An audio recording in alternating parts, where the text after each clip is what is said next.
Wait. It goes green. You've got connection. Sure. So now I'll show you how I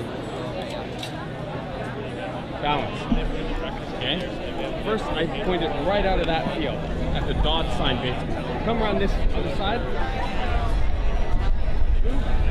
Wait. It goes green. So what I'm looking to see is if it's level. What I do is I zoom out until I can see that baseline.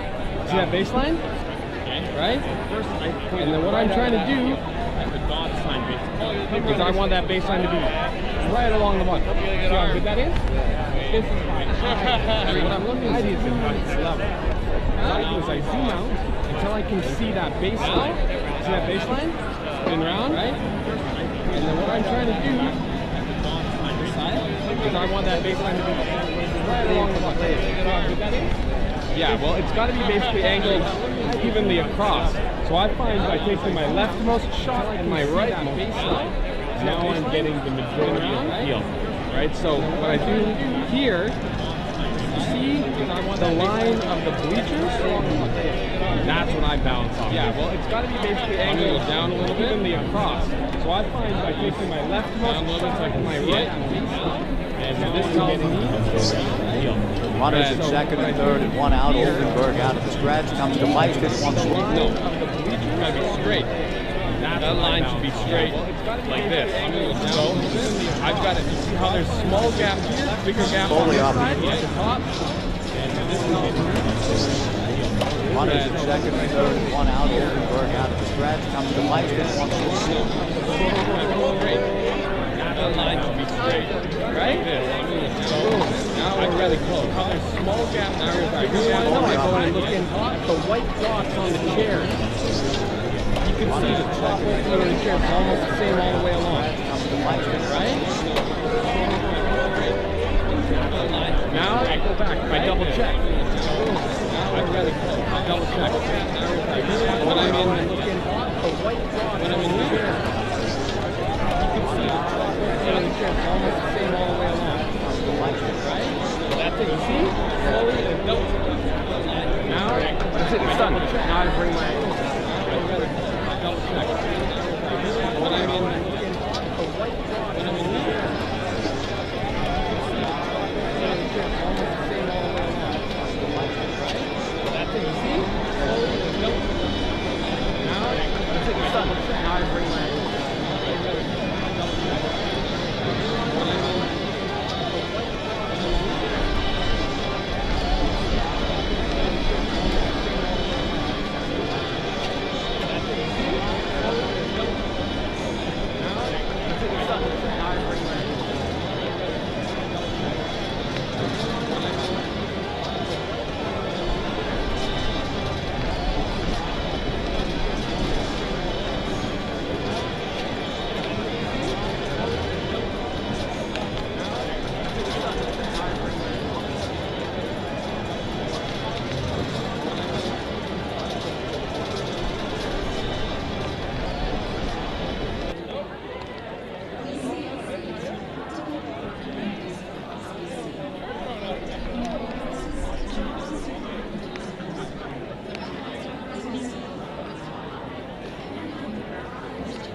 You look after the HarbourCats.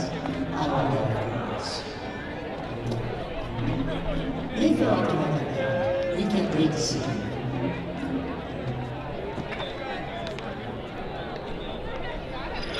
CFAX takes survey. If it's happening, it's here. Today's Wednesday, 103 Corvallis. Your source for local news.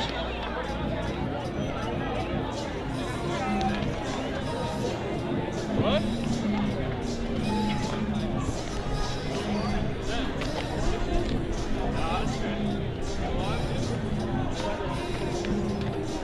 Chad, I appreciate your donation.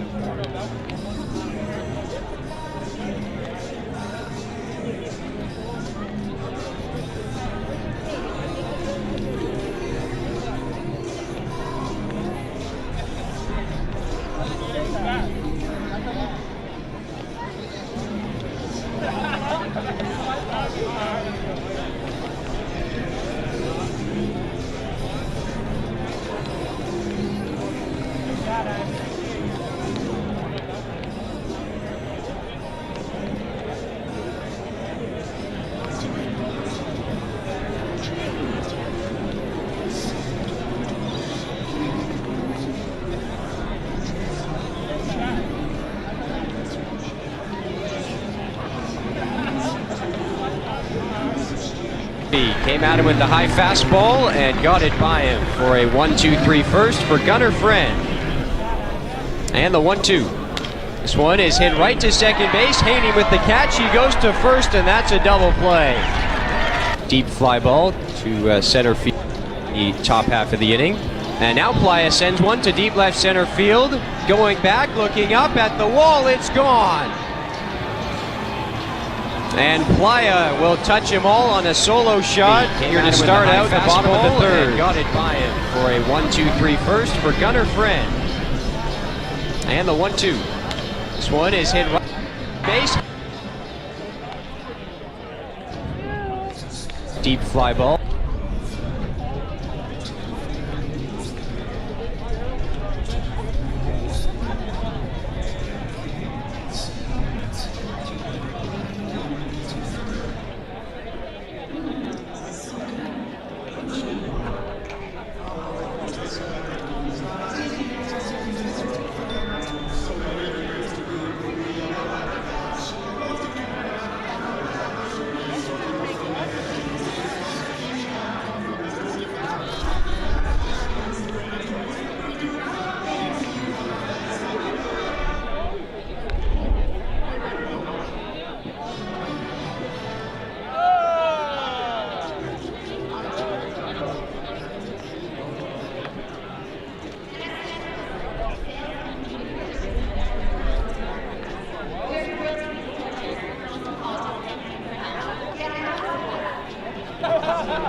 Big team got 3. Big team got you.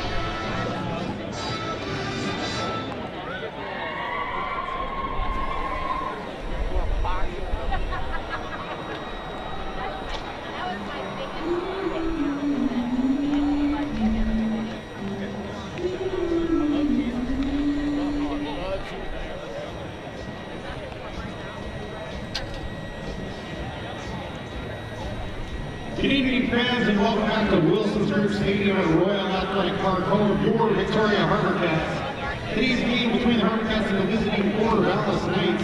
Now in our 6th season of HarbourCats baseball, the longest tenure of any team in Victoria baseball history. After hosting the men Elks in a 3-game series, which saw Victoria take 2 out of 3, the Cats traveled to Corvallis for a game with the Hot Bears. The Cats had secured their 2nd straight series win in Corvallis before taking a break for the All-Star festivities. HarbourCats now are back at Wilson's Group Stadium in his midweek series against the Corvallis Knights. As Victoria's only Gastro Group of Spinners and Points area, combining exceptional weekend food without a long year. This year's Spinners turns things up again with HarbourCat Ale, an India Session Ale available here only, located at Ballpark Stadium in Victoria. Every Wednesday is a winning Wednesday. All stickers, cards, are $2 off. Wilson's Transportation is the official transportation provider to Victoria HarbourCats. When your cats are on the road away from the Wilson's Group Stadium at RAB, you can count on Wilson's to get them there safely. Columbia Fuels is the official fuel supplier to the Victoria HarbourCats. Columbia Fuels, feel the heat.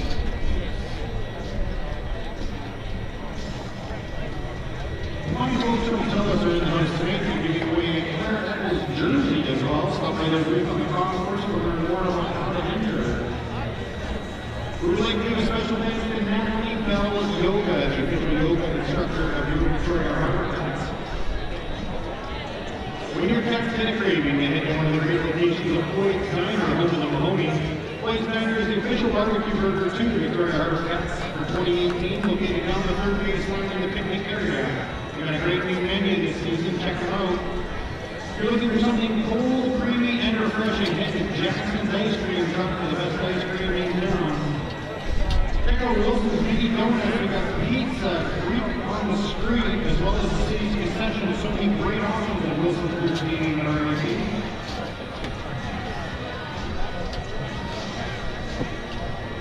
HarbourCats would like to thank you for attending tonight's game and remind you that bats, balls, and other objects may leave the field of play at any time and can cause serious injury.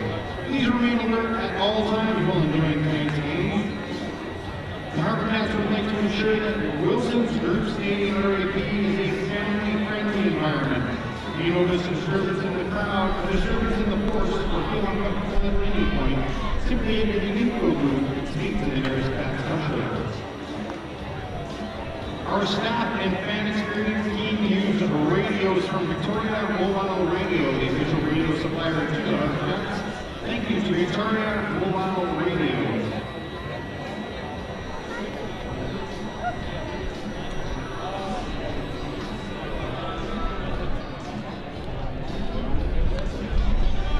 This year we've teamed up with Stimson CPA, track the foul balls throughout the 2018 season. Watch for the tracker on the video board whether there's foul ball in today's game. Did you know Island Savings gives $1.3 million back to their members and communities every year in the form of lower fees, grants, donations, and volunteer work? Also, Island Savings offers free interactive e-transfers. Sign up for a simply free account with Island Savings and enjoy free e-transfers anywhere within Canada. Island Savings, a division of First West Credit Union. Folks, the city allows people to bring empty water bottles and fill them on site at fill stations located near the main washroom. Use your Wilson's Transportation HarbourCats water bottle to stay hydrated at RAP. You can also buy the water bottles at the concession or refillable water bottles. Also try the new flavored Flow water, brand new RAP this season.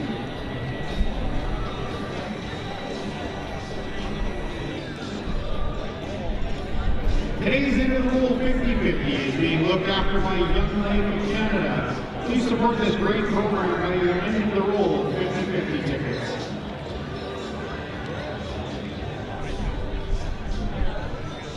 Fans, don't forget to keep an eye out on today's KK batter.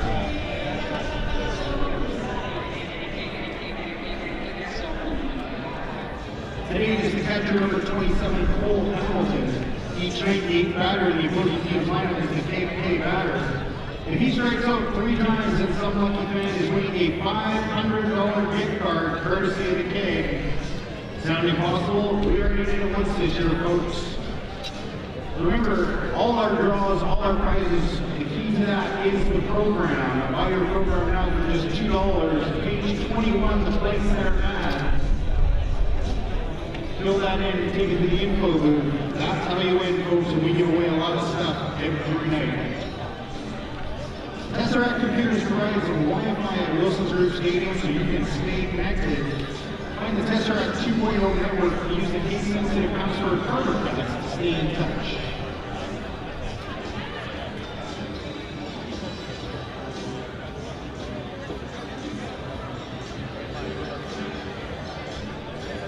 It's time to upgrade your season with Max Furniture and Gaming Dream. Who's tonight's lucky fan? Today, Sean and Pat will be moving down to Section 11 front row seats next to Regina now from Max Furniture.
All right, fans, here he is, the #1 mascot of the WCL. Make some noise for Harvey, the HarbourCats.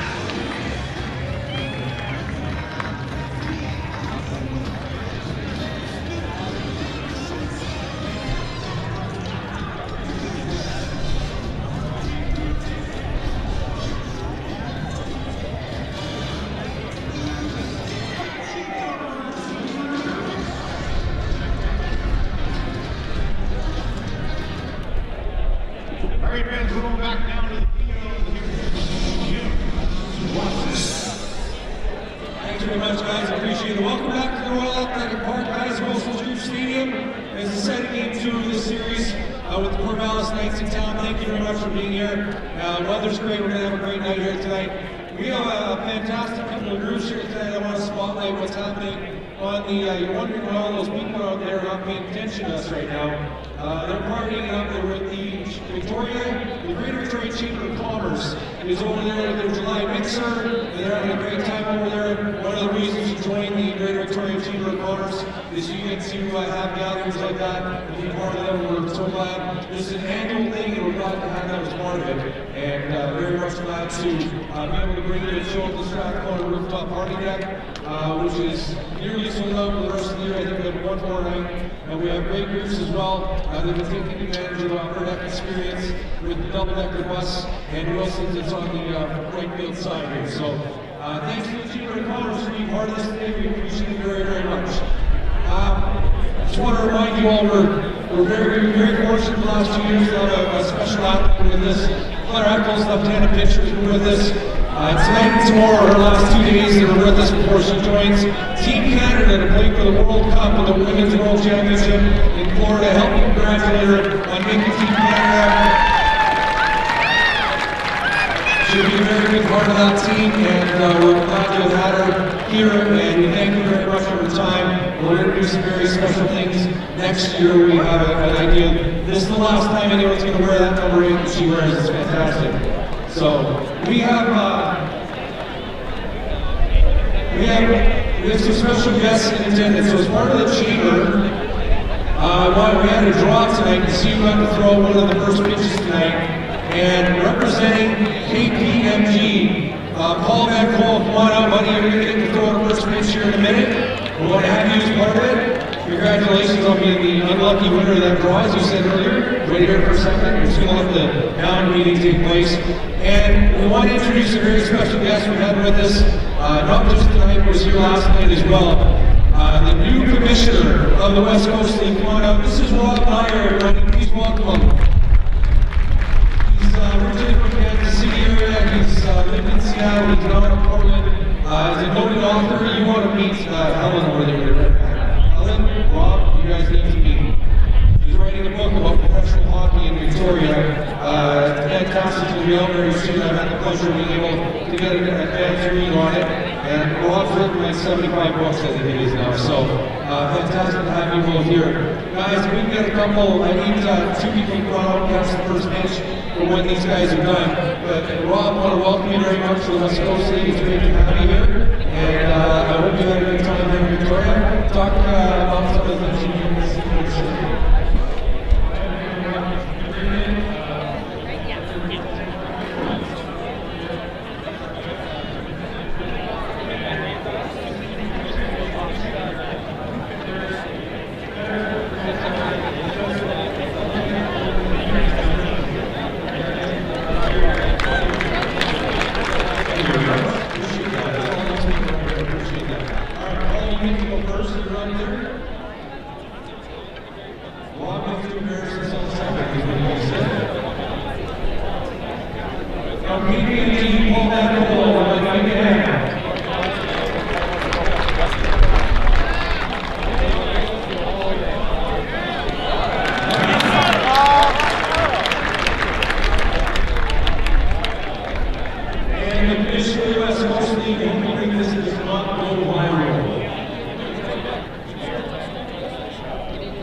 Ladies and gentlemen, at this time, I would ask you please rise for your caps for the Sydney International Marathon today by Corvallis.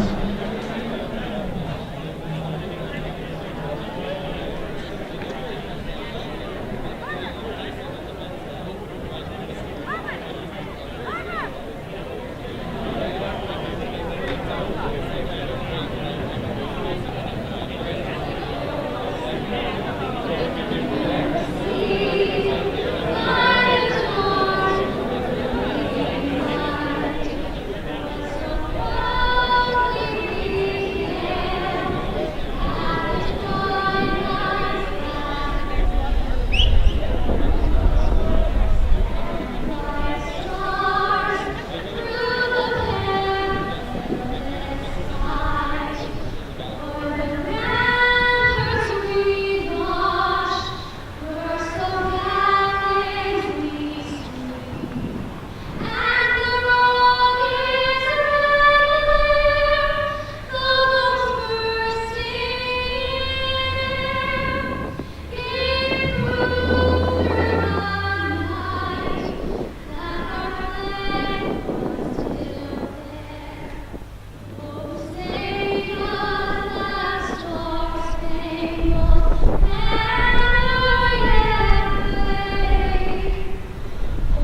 From Wilson's Group Stadium at Royal Athletic Park, it's Game 2 of this 3-game series between the Corvallis and the Victoria HarbourCats. Hi everyone and welcome into Victoria, BC. Along with producer Chris Jaycox in the truck, my name is Mike Edwards, and thanks for tuning in tonight and all season long on Go Live broadcasts.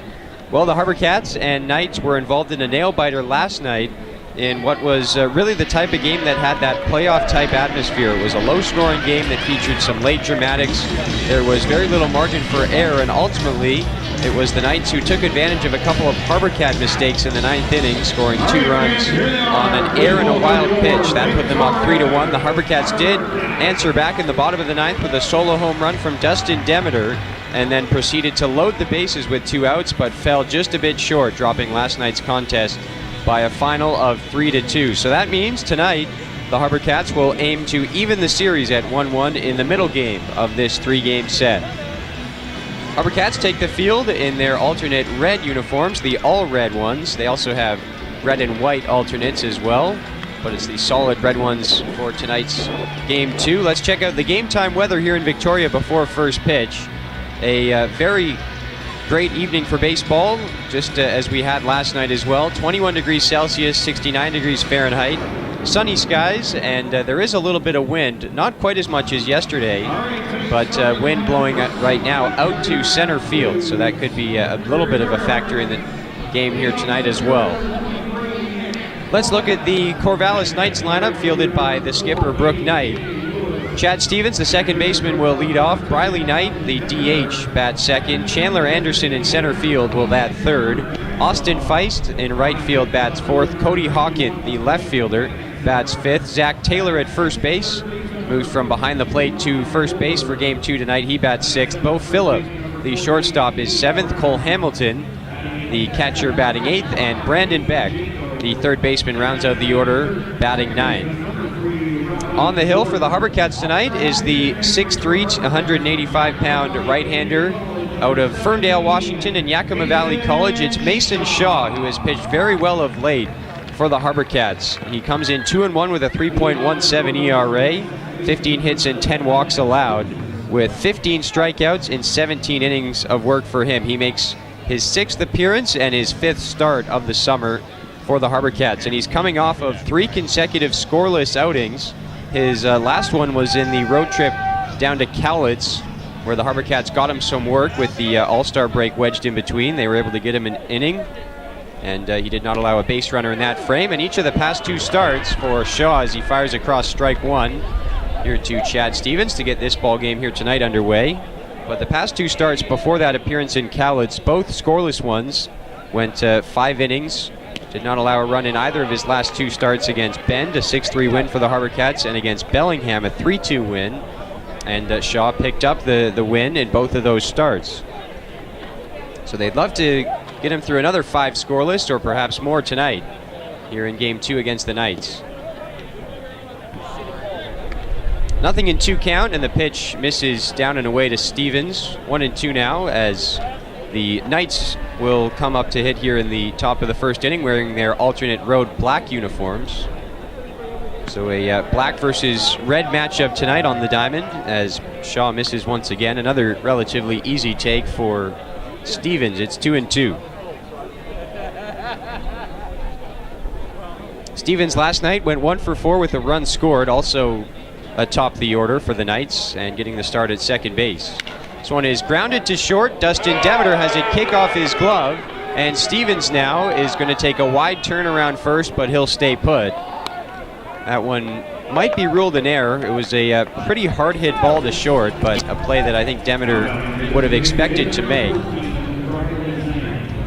So Stevens is aboard here to start the ball game for the Knights as they look for some early offense. Corvallis did not score a run until the 6th inning of last night's game, when Chandler Anderson singled in Stevens for the opening run for the Knights to tie that game up at 1-1.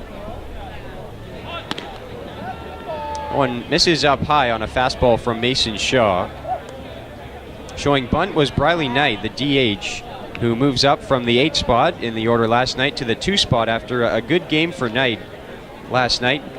Didn't have a hit. He was 0 for 2, but he did have a couple of walks and two quality at-bats that resulted in outs. One of them was a well-hit fly ball to right that was run down in right by Malinchuk. Mike Malinchuk, the starting right fielder for the HarbourCats in yesterday's game. Count is 2-0 here on Knight as he may be looking to bunt. This time he takes a strike. Was not showing bunt at all in that last pitch. Ryan Ober getting the start at third base on the first pitch of the at-bat. He was well in on the grass. Right now just on the dirt, but right above the lip of the grass. Here's a throw down to second, and this one skips away into center field. Stevens will move up now to third base on what should be a stolen base and an error. That one, the first ball hit to Demeter, by the way, was ruled a hit, not an error. This one is going to be a throwing error on Hayden Jaco, the catcher. That first one, the single for Stevens, was a 50-50 play. Dustin Demeter got the benefit of the doubt. Usually a very dependable defensive shortstop for the HarbourCats. That one misses in tight on Briley Knight. It's full 3-2. So again, the Knights, having struggled to get on the board last night, not until the 6th inning, have a golden opportunity to get on the board right away here in the top of the first, as the 3-2 to Knight is on the way. And a swing and a miss, strike 3. Big punch out for Mason Shaw here to start the first inning for him, get his first out. He's looking for one more of those now with Chandler Anderson stepping in. And Chad Stevens still over there 90 feet away at third base. Anderson also went 1 for 4. He hit in the 2 spot last night, moves down 1 spot to the 3 hole here tonight. Takes a breaking ball down low, and it's a ball and no strikes. Anderson went 1 for 4 with the RBI single to get the scoring started for the Knights. They added 2 more in the 9th, as we mentioned in the open, to take a 3-1 lead. HarbourCats came close to clawing back in the bottom half, but could not do it as this one's flown into center field. Nick Playa drifts over and makes the catch. This will be deep enough to score the game's first run as Chad Stevens tags and scores from third. It's 1-0 Corvallis here in the first. So already the potential for a scoreless outing by the wayside for Mason Shaw, but you can't really fault him for the runner Stevens getting all the way over to third base on a play that was ruled a hit, but more of a 50-50 play to short on the first batter of the game, Stevens, that allowed him to reach base, and then the throw down to second that got away as Stevens was running. That allowed Stevens to advance to third, and Anderson able to knock him in with the sac fly. Count is 2-0 here to Austin Feist, the right fielder. Feist went 1 for 4 in yesterday's game. Comes in now at 271. Also 4 homers and 21 RBIs for Feist on the campaign. There's a swinging strike 2 from Mason Shaw. Make that strike 1, 2-1 the count. Bases are now clear with 2 away here in the first inning as Mason Shaw tries to limit the damage to just the 1 run.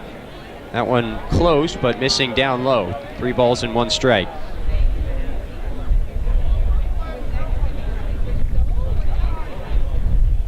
Good hitters count here for Feist, and the 3-1 pitch is on the way from Shaw.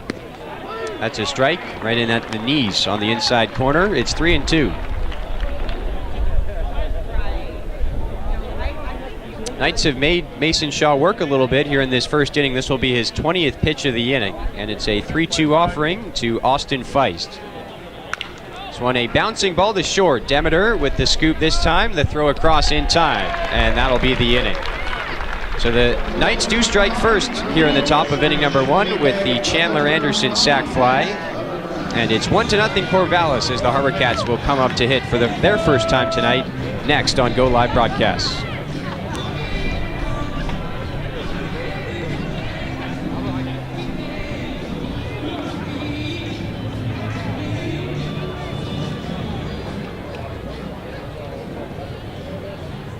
the HarbourCats have combined to help stop the use of chewing tobacco. Say no to tobacco products. It's time for the Collins Ferraro stat of the game, brought to you by Collins Ferraro, Fisher County Crew 2, Victoria HarbourCats. Today's stat is 9, that is the number of days left to get your children HarbourCats tickets.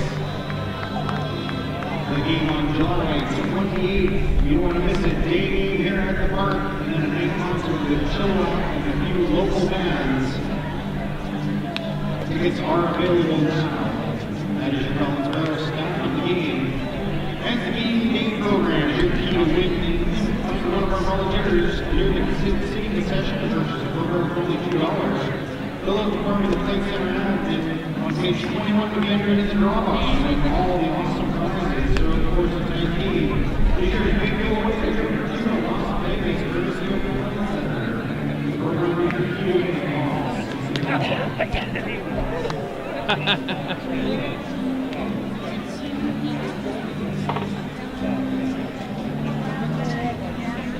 Jason Leone, third base coach, Rich will come out and give me a dap before the first inning starts. Yeah, man, that's been happening most of the season. I enjoy it.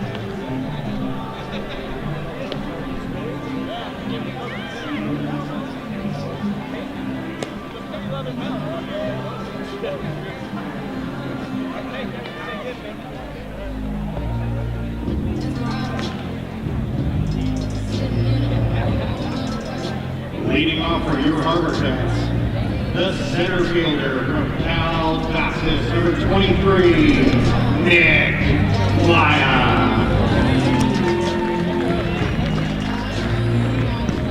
Back here for the bottom of inning number 1 at Wilson's Group Stadium, and taking the hill for the Corvallis Knights tonight is the big righty from the University of Arizona, Cameron Haskell.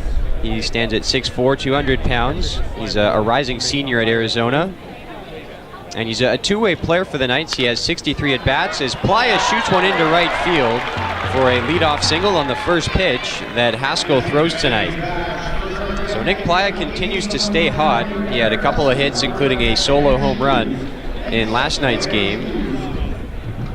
And he's been on a tear of late. He went Playa 4 for 10 in the HarbourCats last series down in Cowlitz, with 3 runs scored and 3 doubles in that series.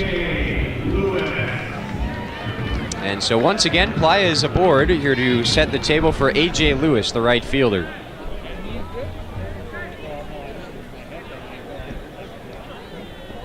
And the first pitch to Lewis is a little high from Haskell, and it's 1-0. Overall in the season, Haskell is 2-1 with a 6.31 ERA.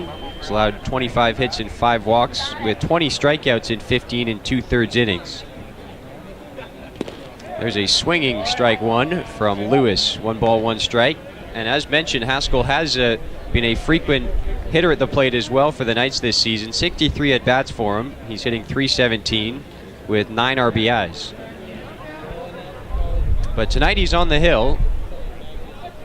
And the 1-1 pitch to Lewis is in for a strike, 1-2.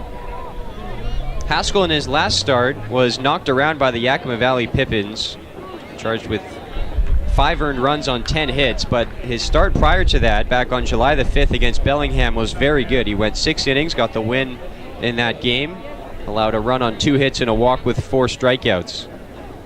So Haskell looking for a bounce back here tonight in Victoria as the throw over goes to first. Playa dives back in safely. Still 1-2 on A.J. Lewis, who comes in 4 for 15, limited at bats for him. The super utility man out of Missouri. He's gotten starts behind the plate. And tonight in right field for the HarbourCats. Also 3 RBIs for him at the plate.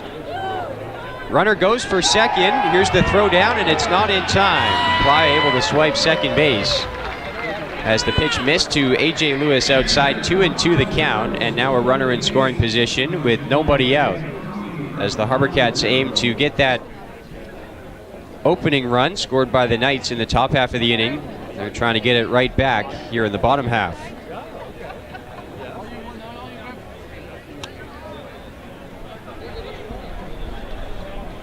Here's the look in from Haskell, and he's set for the 2-2.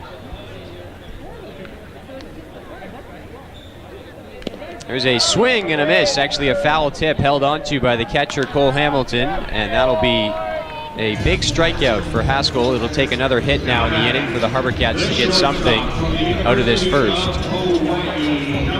Well, we have a moment, chance to look at the entire HarbourCats order tonight. Playa and Lewis, the first two hitters. Dustin Demeter will hit next here, the shortstop. Hunter Vansaw, the DH, bats in the cleanup spot. Blake Wagenseller, the left fielder, bats fifth. Ryan Ober at third base is sixth. Cade Brown, the first baseman, bats seventh. Hayden Jaco, the catcher, is eighth. And Rowdy Jordan at second will bat in the ninth spot. That one misses upstairs to Demeter. 1 ball and no strikes. We mentioned in the open that Demeter came in as a pinch hitter in the ninth inning of last night's game and hit a solo shot to bring the HarbourCats back to 3-2 down. Could not get that tying run in though, despite loading the bases in the ninth. So Demeter back in the lineup from the outset here tonight. 1-0 pitch is a big swing and a miss by Demeter, 1-1.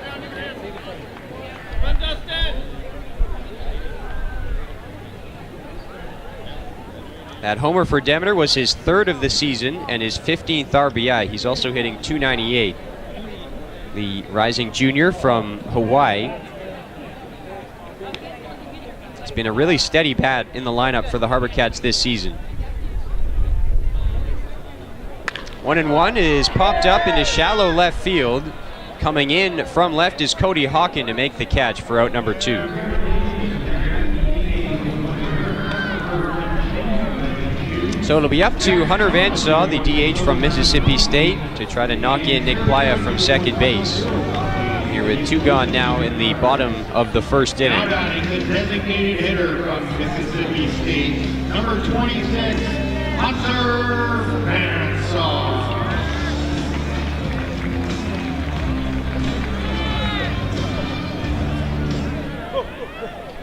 Pretty decent lead off of second for Playa, as he will be trying to score on anything to the outfield here with 2 away in the inning. HarbourCats trying to erase the early 1-0 deficit as Vansaw takes one just missing, 1 ball and no strikes. Vansaw, a late arrival from Mississippi State, of course, with the Bulldogs going on a decent College World Series run, but he's 7 for 21, which is .333 on the campaign, 2 homers and 5 RBIs for him. So he is picked up right where he left off last summer when he left the HarbourCats, as he sends one into center field, and it'll fall in for a hit. Playa around third. The throw home is not in time. Now the throw goes to second, and Vansaw is safe. And we are all tied up at 1-1 here in the first. Hunter Vansaw comes through with the 2-out RBI single. I think it will be a base hit, and then advancing to second on the throw. Chandler Anderson elected to throw that one all the way home from center field, as opposed to trying to hit the cutoff man. And as a result, Vansaw able to take an extra 90 feet, and he's now in scoring position with 2 away for Blake Wagenseller.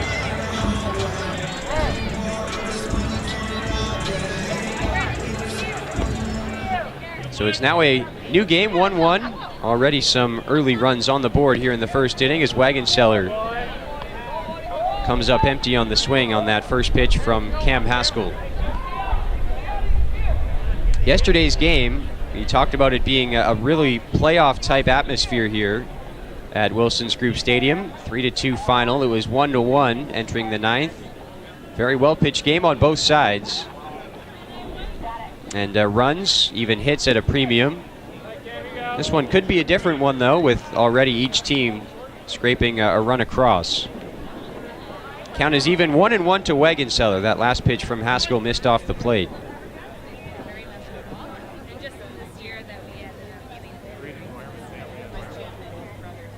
Haskell now is set for the 1-1 pitch, and it's on the way. That one down low, 2 balls and a strike.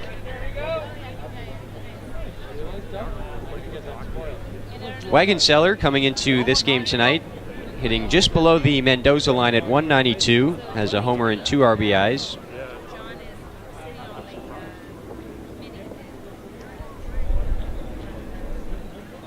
And here is the 2-1 pitch. This one is rolled foul towards the Corvallis dugout. 2-2. Another great night to come out to the ballpark here in Victoria.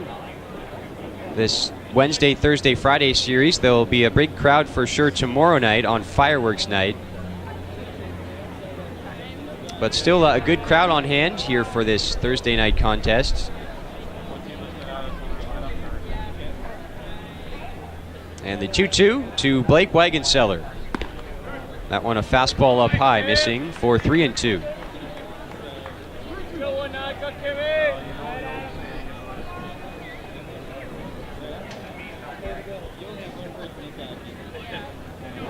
Middle infielders for the Knights don't seem overly concerned with Hunter Vansaw. He has a healthy lead off the bag at second here with 2 away, and the full count pitch to Wagenseller. This one popped foul and out of play. We'll do it again on 3-2.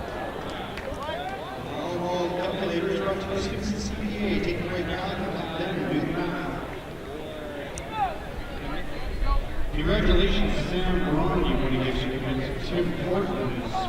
A run on 2 hits so far in the first inning for the HarbourCats. The Knights took advantage of the error by the catcher Hayden Jaco on the throw down to second in the first inning. They have their one run on 1 hit.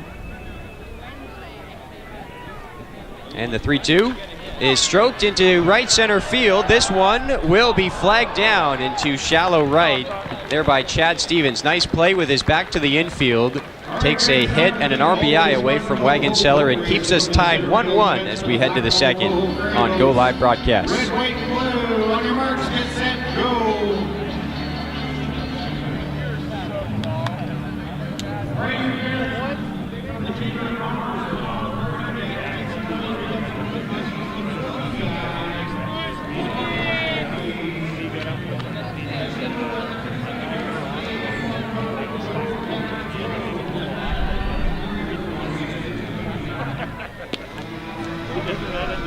Andy, get him to make some noise for the cookies that are getting ready. Make cookies. Make some noise for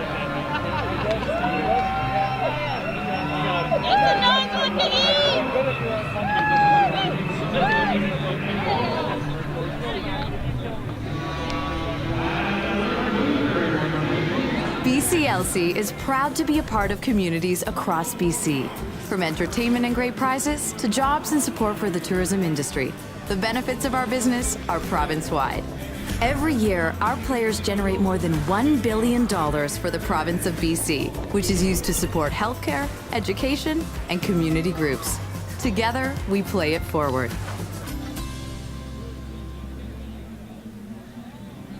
BCLC is proud to be a part of communities.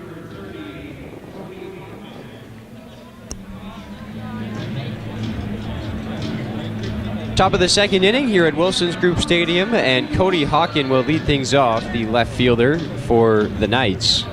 He started as the DH in Game 1 last night, but moves to left field here. Now he puts down a bunt. This is a pretty good one. Jaco throws to first, and just by a whisker, he got him.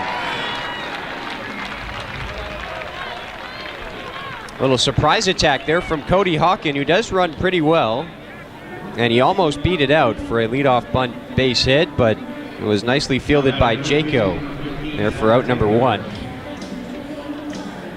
Well, coming up in the inning break between the top and bottom of the second inning, we'll show you the highlights, part 1 of the highlight pack of last night's game, the 3-2 victory for the Knights.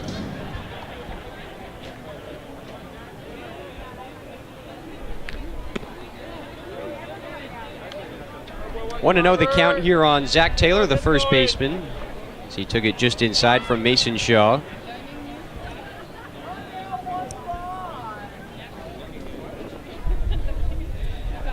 Now the 1-0 pitch is popped foul by Taylor.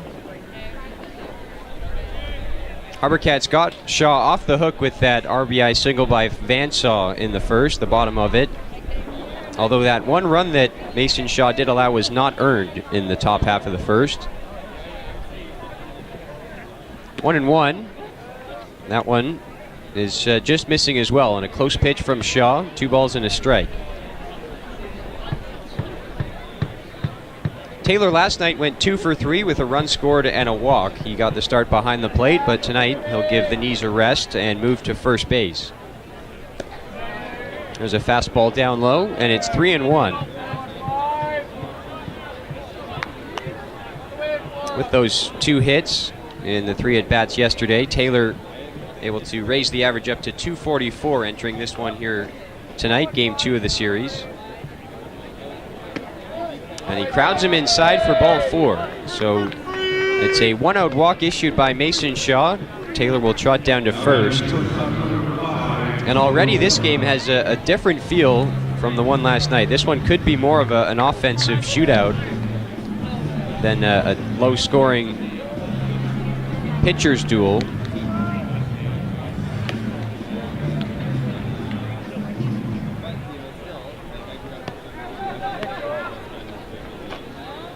So here now is the shortstop, Bo Phillip, and he takes a strike.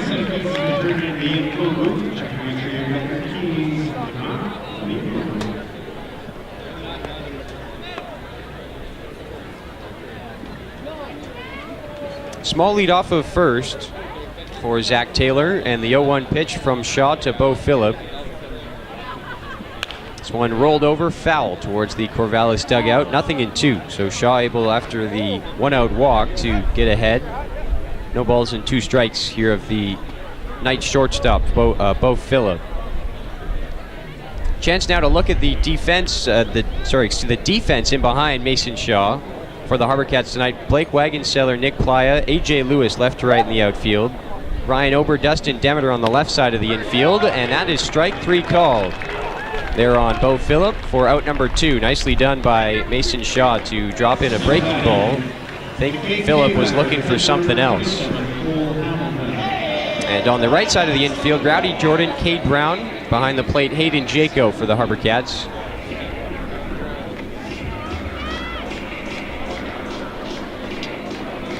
So 2 gone in the top of the 2nd inning. Still over at first base is Zach Taylor. And here is Cole Hamilton, the catcher. Hamilton with a solid line drive to center field, but it's right to Nick Playa, and that'll end the inning. Better frame for Mason Shaw here in the 2nd, and we go to the bottom half, 1-1 between the Knights and the HarbourCats.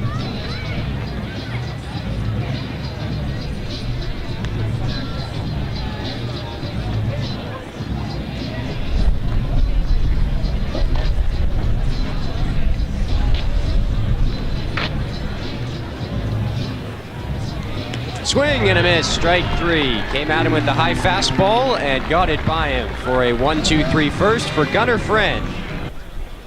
And the 1-2. This one is hit right to second base. Haney with the catch. He goes to first, and that's a double play. Deep fly ball to center field, the top half of the inning. And now Playa sends one to deep left center field. Going back, looking up at the wall. It's gone.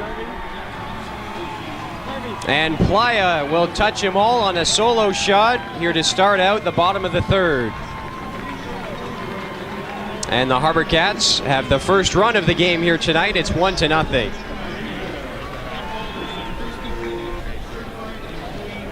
And the pitch.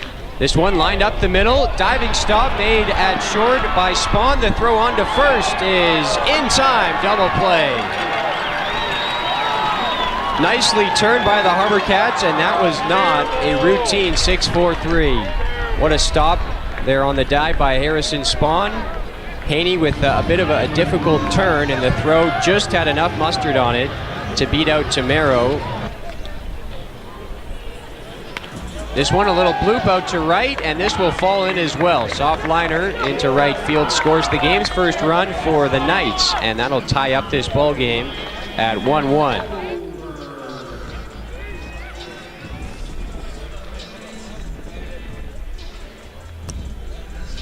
Ryan Ober will dig in to lead off the HarbourCats half of inning number 2. 1-1 ball game here in the 2nd of 3 here this week between the Victoria HarbourCats and Corvallis Knights. HarbourCats aiming to get back in the series, tied up at 1-1 as Ober was out in front on the first pitch from Cam Haskell, pulled it foul.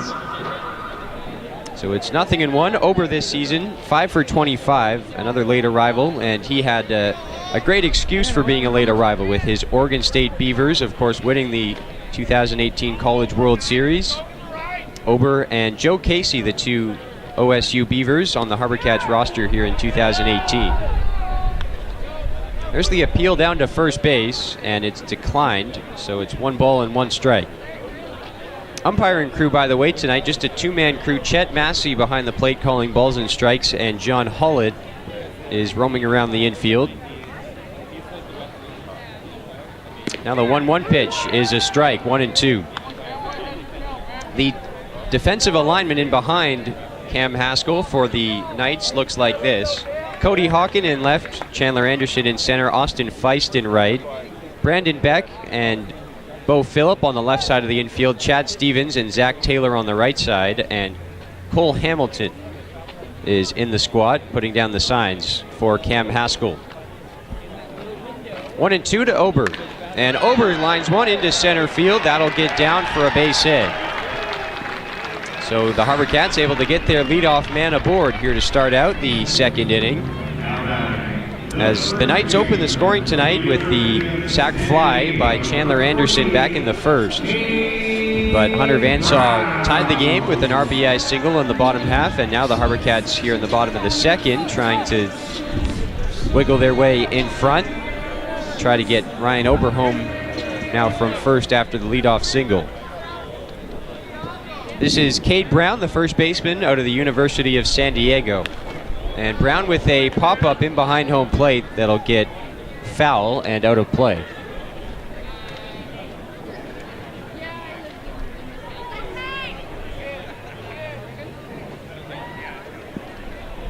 Brown came in as a pinch hitter last night in the DH spot, the number 2 spot in the order, in the 9th inning, and struck out, so he was 0 for 1.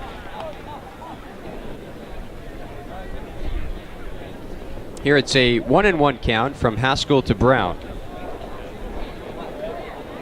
On the season overall, Cade Brown 13 for 64. That's a .203 average with a homer and 9 runs driven in. And the 1-1 is swung through there by Brown, 1-2.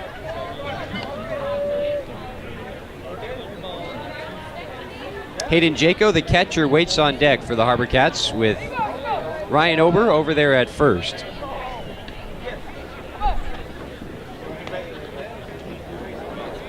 Haskell with the look in, and he's now set at the belt for the 1-2. And this one's into left field, will get down as well for a base hit. Consecutive singles on nicely struck line drives into the outfield from Ryan Ober and Cade Brown, and the HarbourCats have something cooking here in the bottom of the second with 2 on and nobody out. Now batting, the catcher from Indiana State, number 55, Hayden Jaco. Now it'll be Hayden Jaco, the catcher from Indiana State. HarbourCats already with 4 hits in the game after the Cade Brown base knock. Just through an inning plus now for Cam Haskell, so he's in a little bit of trouble here as Victoria tries to move in front here in the bottom of the second. Jaco showing bunt, and he takes low for ball 1.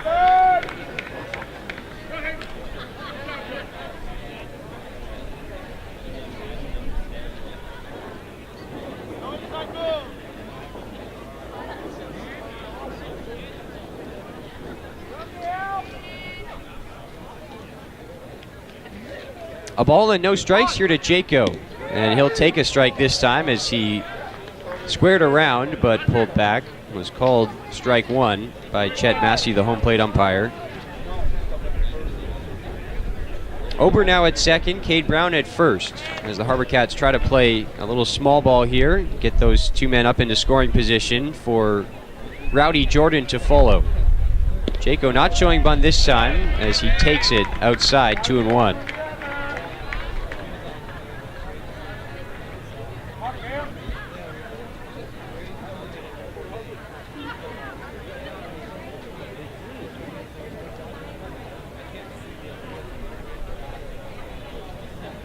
Here's the look in from Haskell, and he's now set for the 2-1 to Hayden Jaco. And that one's downstairs, 3-1.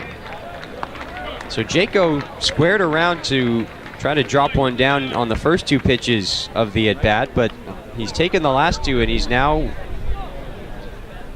got himself into a good hitter's count, 3-1. And he should get something to hit here. You know, Haskell does not want to walk the bases loaded as he swings and drives one out to deep left center field. This ball is off the wall. 1 run is coming in to score. Getting the stop sign is the trail runner, Cade Brown. And the RBI double for Hayden Jaco makes it 2-1. Ryan Ober scores all the way from first. Make that from second base as he had advanced to second after the Brown base hit. Brown had to be held up at third, but the HarbourCats have 3 consecutive hits off of Cam Haskell here to start out the second inning. And that's going to bring the pitching coach Ed Nags out of the dugout for the Knights to have a word here with Cam Haskell, his starter.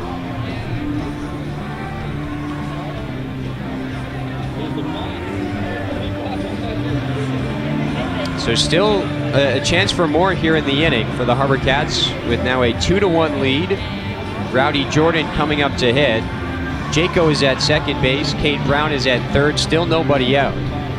So a couple of chances here if the HarbourCats play this right to get 2 more runs out of this inning without necessarily needing a hit, although they have 3 consecutive hits off of Cam Haskell here to start the frame. So I think they're thinking about making it an even bigger inning and just keeping the line moving. Right before the 3-1 pitch, we talked about the fact that Jaco should get something to hit, and he did. He caught a lot of the plate on the fastball from Haskell, and Jaco didn't miss it. That was a rocket off the wall in left center field.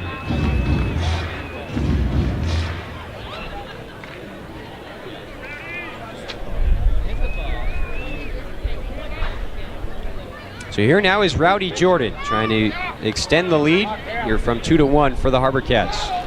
Jordan with a bouncing ball to second. Stevens with the scoop and the throw to first in time, but it's a productive out, and Jordan will pick up an RBI as Cade Brown scores from third to make it 3-1. And it's even better as well, the fact that on the back end of the plate, Jaco goes to third, so he's over there with 1 away. And Nick Playa will be the hitter. HarbourCats go back to the top of the order. Playa already singled and scored in the first inning. Leading off the HarbourCats after the first, reached on a base hit and then came around on the Hunter Vansaw 2-out RBI single.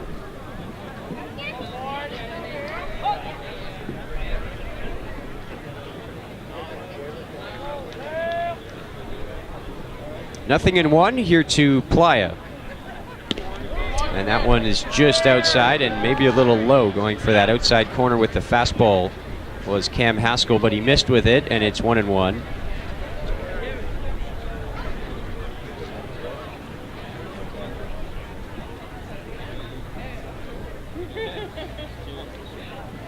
And the 1-1 pitch is outside, a little further away from that outside corner this time. Made it an easier take for Playa, and it's 2-1.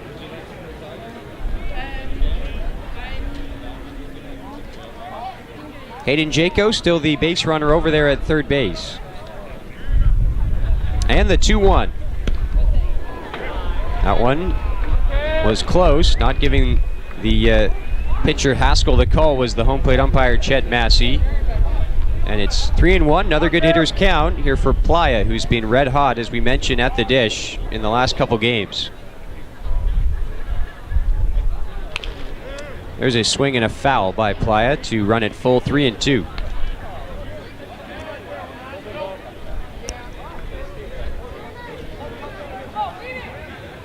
Wind has picked up a little bit and it's changed direction some. Now more blowing out to right center field. We mentioned that last night's game was a very windy one. As the 3-2 is a swing and a miss, strike 3. Big punch out for Haskell for out number 2.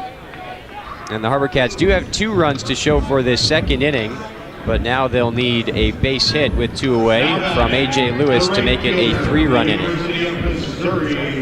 Number 4, A.J. Lewis.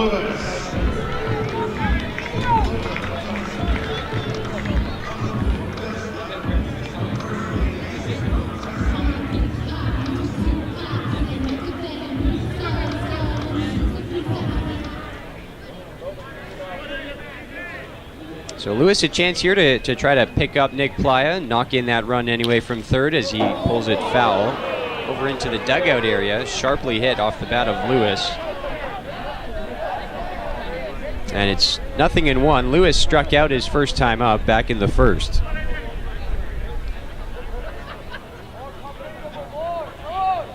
And now the 0-1 pitch from Haskell.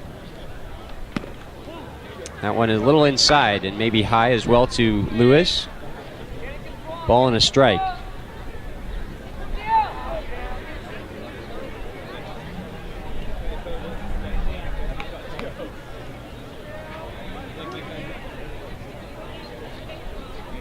One pitch is outside, and it's 2-1. So still a bit of trouble with finding the strike zone for Cam Haskell. He's fallen behind a lot of HarbourCats hitters in counts, and that's, I think, come back to hurt him because he's had to find the zone and try to avoid the free passes, and the HarbourCats have been jumping on him in those spots. As Lewis takes outside again and low, 3-1.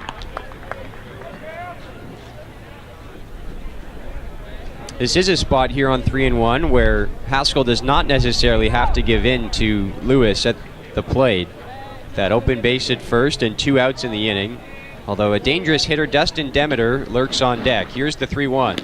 That one up and in, and just spinning out of the way of it was Lewis. He'll take his walk, and they're at the corners for the HarbourCats with 2 gone for Demeter. Now batting, the shortstop from the University of Hawaii, number 10, Dustin Demeter. So up steps Demeter here. We mentioned that he had the home run as a pinch hitter in last night's game. Also went 2 for 6 with a home run and 2 RBIs in the series finale in Cowlitz last Sunday before the 2-day West Coast League All-Star break. So consecutive games with a home run for Vansaw. And they take another one of those big flies here with 2 ducks out on the pond at first and third. That first pitch from Haskell missed in tight to Demeter, 1-0.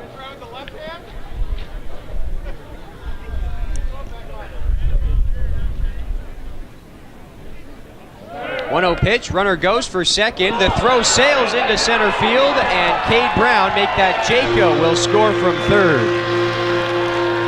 Hayden Jaco able to come in on the wild throw from Cole Hamilton down to second base. Lewis is safe as well with a stolen bag, and it's now a 4-1 game in favor of the HarbourCats.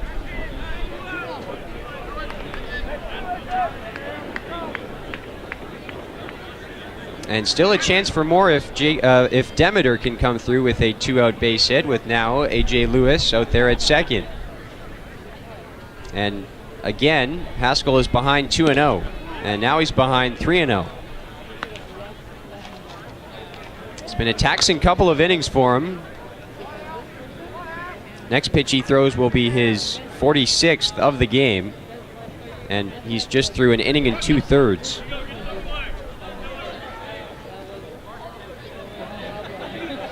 Two-0 pitch to Demeter is in for a strike.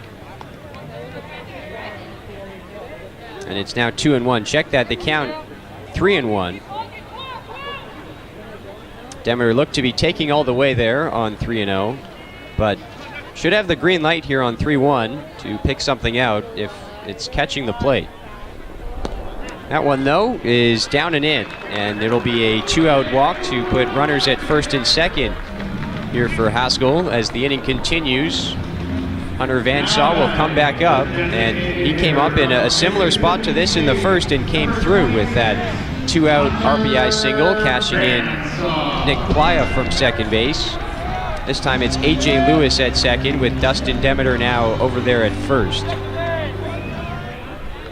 For Vansaw, that's his 6th RBI already of the season, and he just arrived only a couple weeks ago.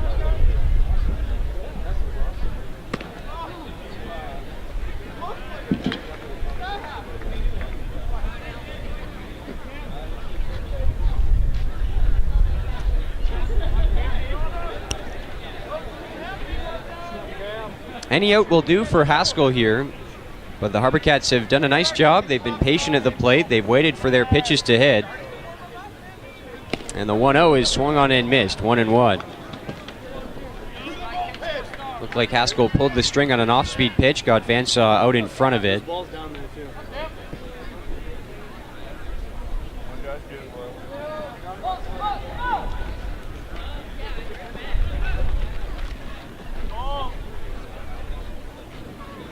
One ball and one strike, and before the pitch, make that Haskell will turn and look A.J. Lewis back to second base.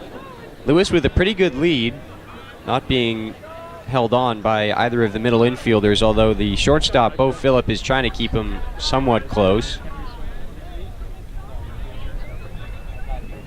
Here now the 2-1 to Vansaw. And that's a strike, 2-2.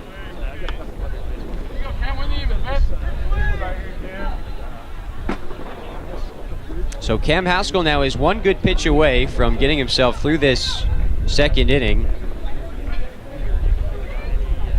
Count is even to Hunter Vansaw, 2-2.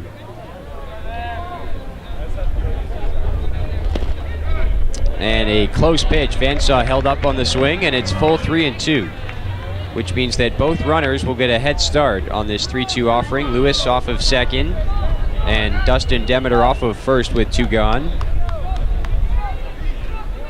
Means extra bases here, likely scores 2 if Vansaw is able to find it. Here's the 3-2, and it's hit on the ground to second. Stevens with the scoop and the throw to first in time, and that will retire the side. But it's a good inning for the HarbourCats as they played 3 to take a 4-1 lead into inning number 3 at Wilson's Group Stadium. Today we have Annie and Preston. They're going to race from third base past second over to first.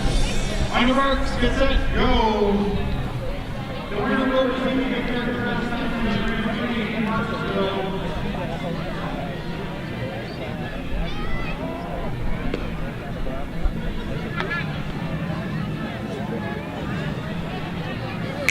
Our growers, they select the beans, not as easy as it seems. This one's perfect, that one too. So many great beans to brew. Premium Arabica, ship them off to Canada. Arrive at our roastery, sorting, roasting every bean. Taste test each cup. Coffee masters give thumbs up. Handcraft fresh brew. Spreading joy is what we do. From bean to cup, that is how we brew it up.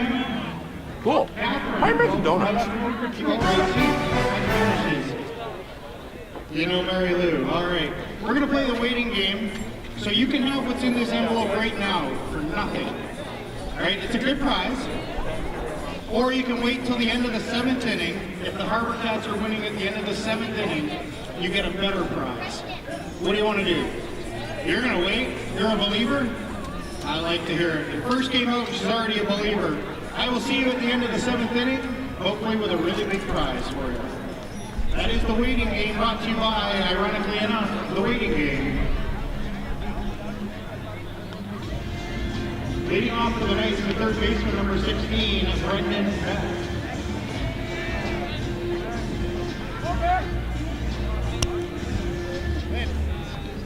Four to 1, the HarbourCats lead the Corvallis Knights as we head to the top of inning number 3. Mason Shaw back to work for Victoria, and he's looked good through 2 innings. The 1 run that has come across for the Knights was not an earned run on Mason Shaw, just a hit and a walk with 2 strikeouts for him through those 2 innings of work.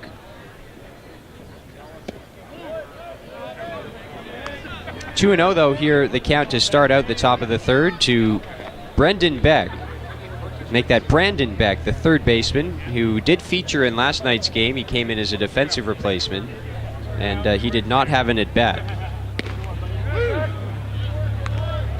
Shaw able to get back in the count. They're on 2-0 by powering in a fastball for 2-1.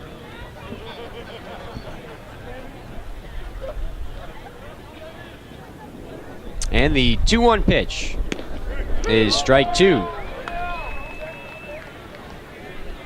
Well, last time we saw Mason Shaw pitch here at Wilson's Group Stadium, the fastball for him was touching the mid to upper 80s, around 87, 88. If you were with us for last night's game, you'd know that the radar gun was out of commission, and that is still the case here at Wilson's Group Stadium. So unfortunately, we don't have access to the velocities of the pitches coming in from the mound.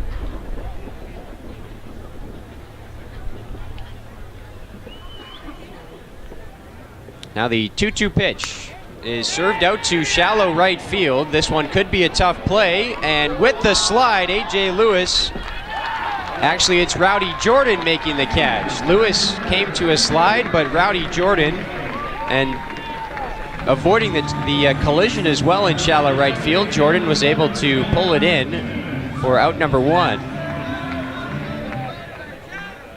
Those two have a quick conversation out there in right after that play.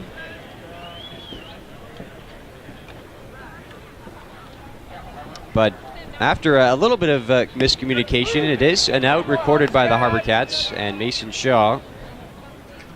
Back to the top of the order we go now for Chad Stevens, who took a strike.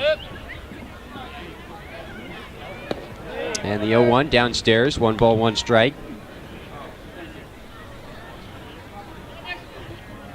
Stevens 1 for 1. He reached base leading off the ball game for the Knights, and then came around to score on the sac fly in the first. There's a good breaking ball from Shaw, catching the zone 1 and 2. With that base hit in the first inning, Stevens now up to 324, along with the 2 homers and 21 RBIs on the season. This one is swung on and missed in the dirt. Hayden Jaco tosses it down to first. And that'll complete the strikeout, 2 down. Now batting the designated hitter number 14, Brian Knight. So this is exactly the type of inning that the HarbourCats would have been looking for from Mason Shaw after they scored 3 runs in the bottom of the second to take a 4-1 lead. They would have asked Shaw to do exactly this, a nice quick inning, and he's 1 out away from doing that. Getting the HarbourCats back in the dugout and see if they can't get right back on Cam Haskell, who had to really work to get out of that second. There is strike 2, and it's quickly no balls and 2 strikes here to Briley Knight, the DH. And already in this game, Shaw has gotten the better of Knight with a strikeout in their first at bat. And that is strike 3 called, painting the outside corner with the breaking ball. And Knight is down looking for the second time tonight. We go to the bottom of the third, 4-1, the HarbourCats lead it.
Leading off for your HarbourCats, the left fielder from Cal Poly, San Luis Obispo, number 51, Blake Wagenseller.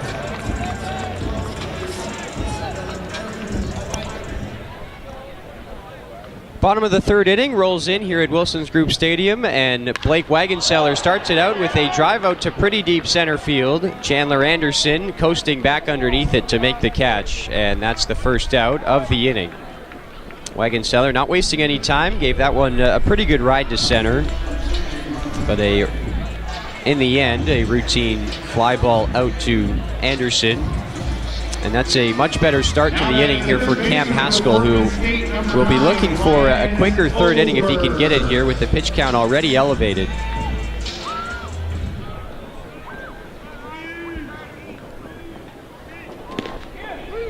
There's a strike from Haskell to Ryan Ober, the third baseman. Ober 1 for 1 with a run scored back in that second inning. Already five different HarbourCats have reached base via a base hit in this game.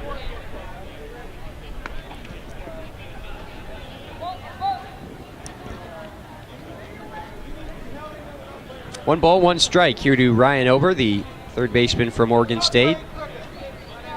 And the pitch from Haskell will catch the zone as well, 1-2.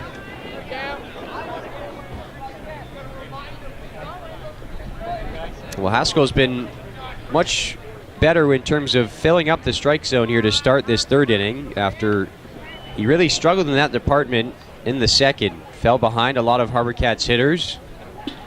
And it came back to bite him in that inning as it's tapped right back to the mound. Haskell will throw it underhand to first for out number 2.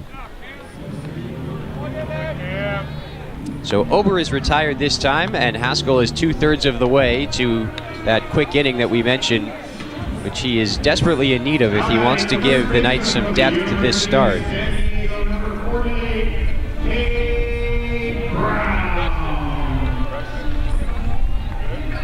Next pitch Haskell throws will be his 60th already in the ball game. And there's a first pitch strike to Cade Brown.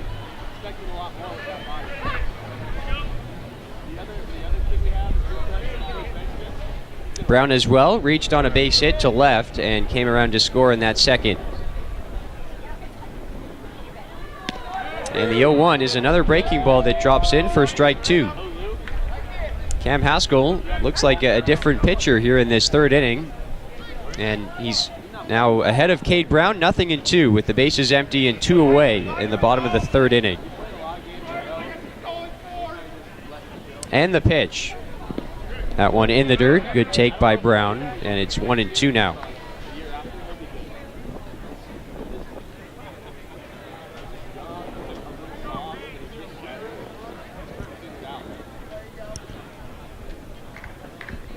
One ball, 2 strikes.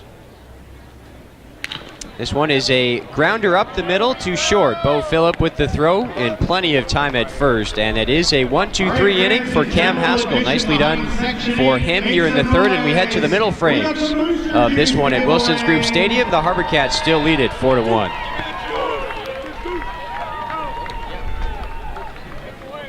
Making his way onto the field, we got Harvey the HarbourCat. He's going to race Archer and Harrison from first base all the way over to third base. This is so good. You guys ready? Let me show you why. Set.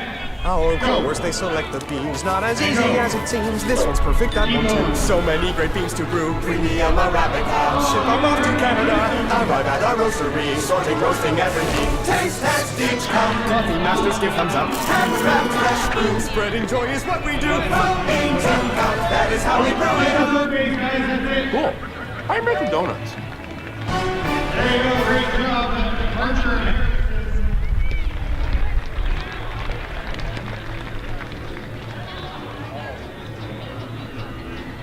The Victoria HarbourCats are proud to be providing live stream broadcasting throughout season covering home games. Brought to you by Eclipse Pictures, with games to be rebroadcast on Shawn Cable. For more info, go to their website at www.harbourcats.com.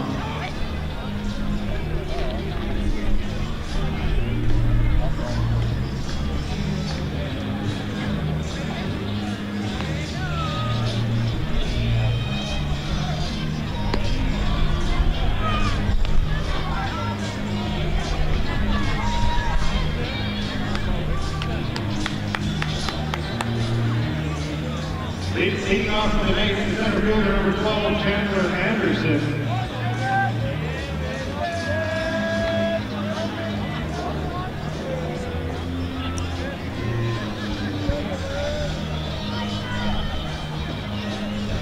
Middle innings roll in here at Wilson's Group Stadium, and it's a 4-1 HarbourCats lead as Mason Shaw takes the hill once again here for the top of inning number 4.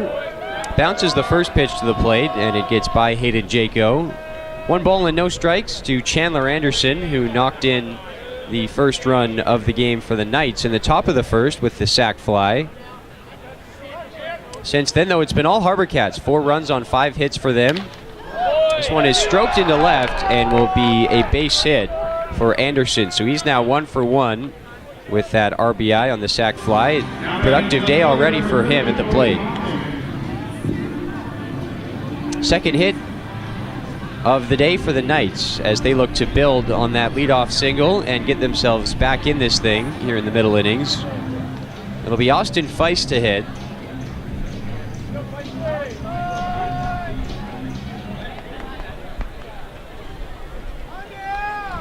And the first pitch from Shaw to Feist is a low fastball, and it's 1-0.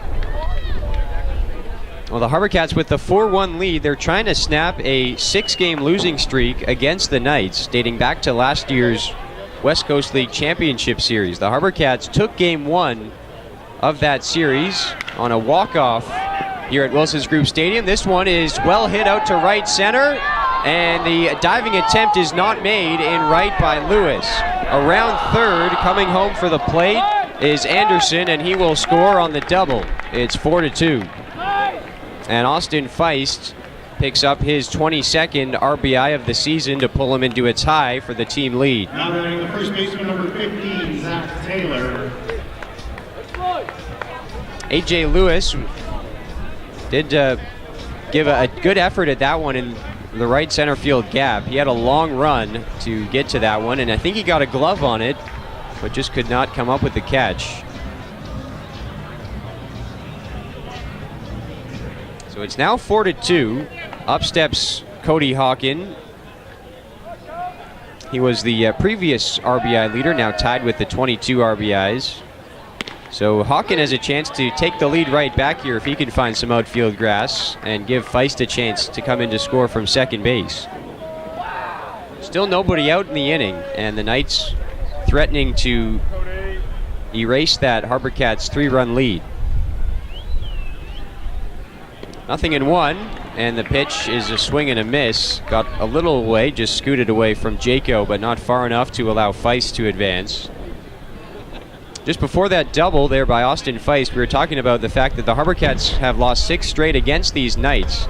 They won Game 1 of the WCLCS last year here at Wilson's Group Stadium in walk-off fashion, and then dropped the last 2 of that series in Corvallis, as the Knights took home their 5th West Coast League Championship. And then this season, HarbourCats were swept down in Corvallis earlier in the month of July. And then losing last night, 3-2 here at home. That makes for the 6-game skid head-to-head against the Knights. So they're trying to put an end to that with a victory here tonight.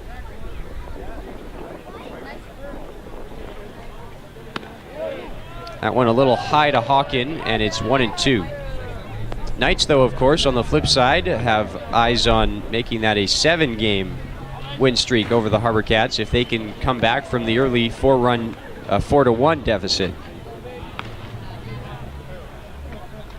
1 ball and 2 strikes.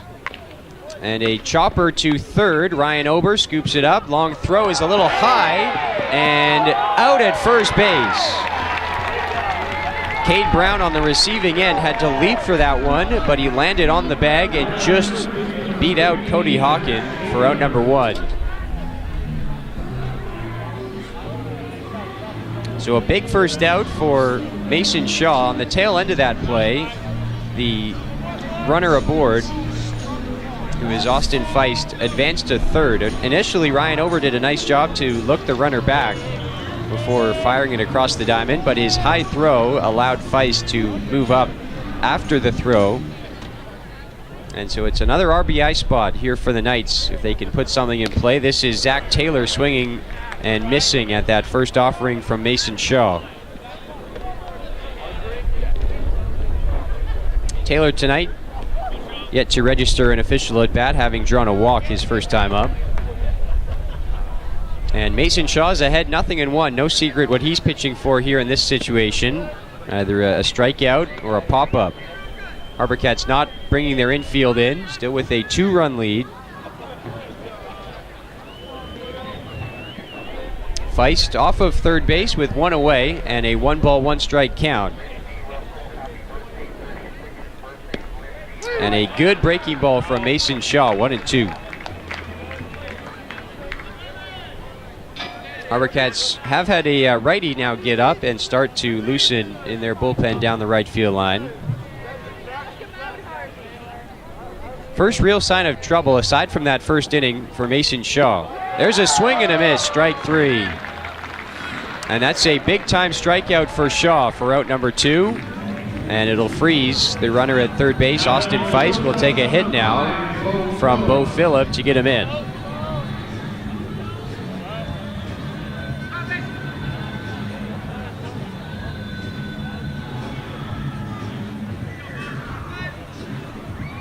And Phillip himself was a strikeout victim in his first at bat.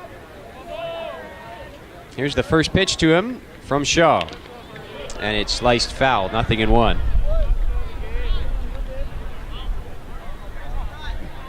Well, just the 1 run so far here in the inning for Corvallis on the RBI double by Austin Feist. Feist now at third base with 2 away as Mason Shaw tries to limit the damage and keep the HarbourCats ahead by 2. 0-2 pitch is a strike as well. And it's no balls and 2 strikes with 2 away here on Bo Phillip.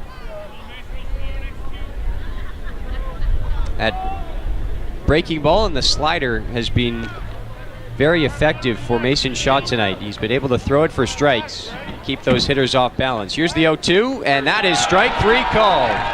Blew the fastball by him on the outer half of the plate, and that's the inning. Knights do get 1, but it's still a 2-run HarbourCats lead as we head to the bottom of the 4th. Ladies and gentlemen, it's time for the Cedar Hill Auto Services tire race. Today we have Ella and Rachel. They're going to race towards center field for around half. The winner will receive a certificate from Marksville. And let's get that go. Thanks to Cedar Hill Auto Services, your full service auto repair shop.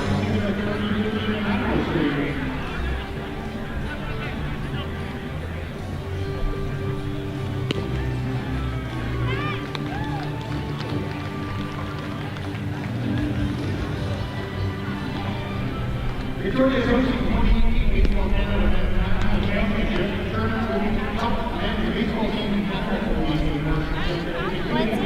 Victoria Mountain 6-foot Canadians who will represent BCLC is proud to be a part of communities across BC. From entertainment and great prizes to jobs and support for the tourism industry, the benefits of our business are province-wide. Every year, our players generate more than $1 billion for the province of BC, which is used to support healthcare, education, and community groups. Together, we play it forward.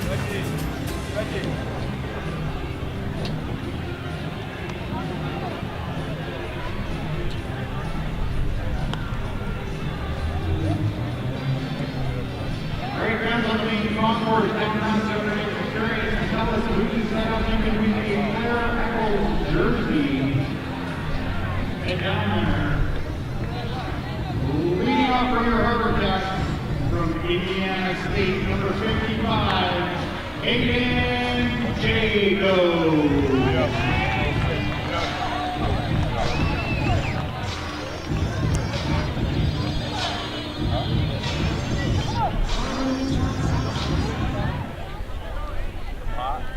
Here is Hayden Jaco digging in for the HarbourCats to begin their half of the 4th as he sends one out into center field, and that'll fall in for a hit.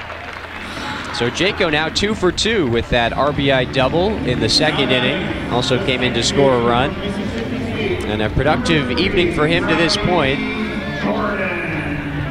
That'll bring now Rowdy Jordan up to hit. The second baseman from Mississippi State, one of 2 MSU Bulldogs on the HarbourCats roster here in 2018.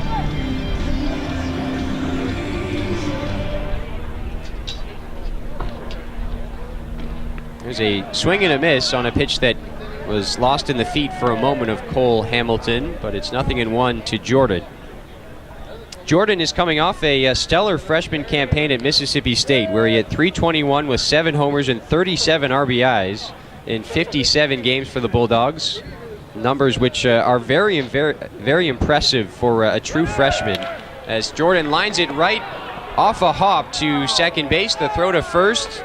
That's actually a double play. It was not off a hop, just able to snag it right off his shoe tops on the infield dirt was Chad Stevens, and it is, in fact, a double play. So a tough luck double play for Rowdy Jordan to hit into. Jaco, and the leadoff base hit is wiped out as well. And Nick Playa will come back up to hit.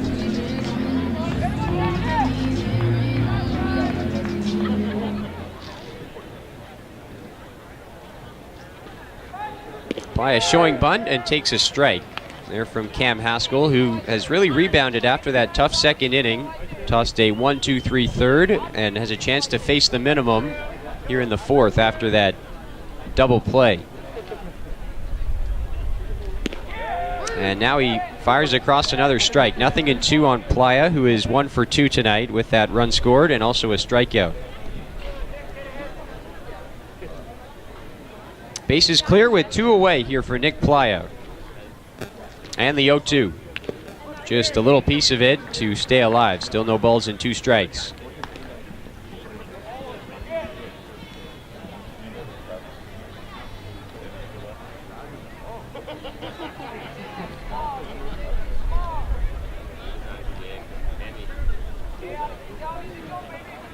Another 0-2 pitch here upcoming from Cam Haskell. And that one is a little outside, 1-2.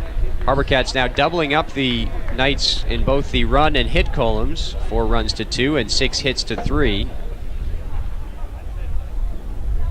But these Knights just don't go away. You know that they'll be hanging around as Playa takes that one that bounces away from Hamilton. 2-2. Knights, you know, will be hanging around in the late innings if the HarbourCats can add on to this 4-2 lead. As Victoria still looking to put some more breathing room between them and Corvallis. Another 2-2 pitch. And another one that gets away from the catcher, of course, of no consequence with nobody on base. But the count is run full here, 3-2 to Nick Playa.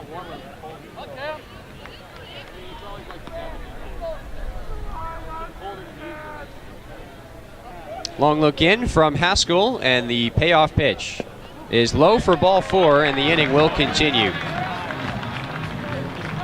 Nice at bat there from Playa, who found himself behind 0-2, but battled back to take the 2-out walk, and A.J. Lewis now will step back to the plate.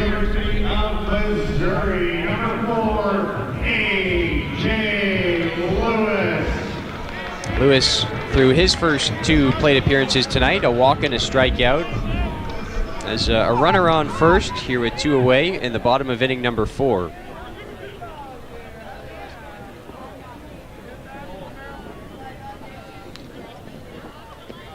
And the first pitch to him is blocked this time by Hamilton in a spot where Hamilton knew he had to block it.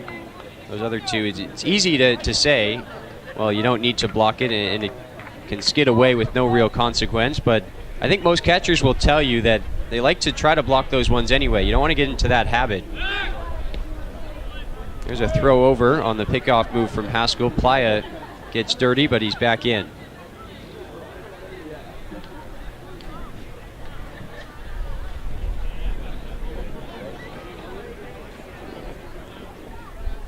One ball and no strikes to A.J. Lewis, and another throw close at first, but Playa just got the hand in. Nick Playa is a guy who's not afraid to take his lead over there at first, and he is very aggressive on the base paths, but don't want to get too over-aggressive. Now the 1-0 pitch to Lewis, and another throw over, this time Playa back in with a little more comfort. But understandably so that Cam Haskell is paying close attention to Nick Playa.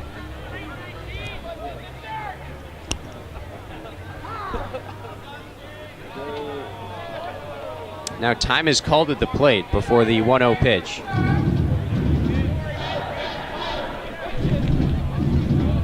For the HarbourCats, it'll be Dustin Demeter next if the inning keeps going here past this A.J. Lewis at bat. And the 1-0 pitch is in tight, 2-0, as the catcher Cole Hamilton thought about firing a quick snap throw down to first. But he thought better of it. It's 2-0 now, and Cam Haskell has to focus back in on the hitter at the plate, A.J. Lewis. Not worry as much about Playa at first. There's a swing and a miss, and it's 2-1.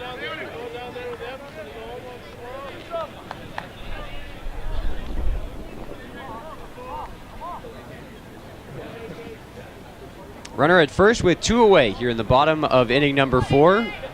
Shadows just starting to creep onto the field along the third base line. Another throw over to check on Playa at first, who's back. And the count is 2-1 on A.J. Lewis, the right fielder from Missouri. And now Lewis is awaiting the 2-1. And a tapper foul in behind home plate, now 2-2.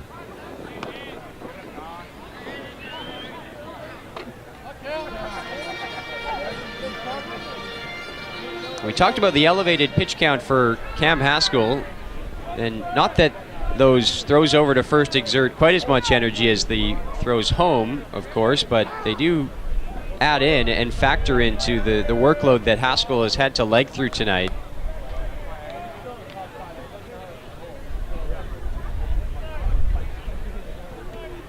Next pitch Haskell throws will be his 78th of the ball game, and it's a 2-2 offering to Lewis. And that is strike 3 called. Lewis down looking to end the 4th inning. And we play on to the 5th here at Wilson's Group Stadium. HarbourCats doubling up the Knights 4-2. All right, fans, we're going down the third baseline where our prize team has contested who is going to try to win $500 cash by throwing the ball through the hole in the Velvet side. Today we have Matt. Take it away, Matt.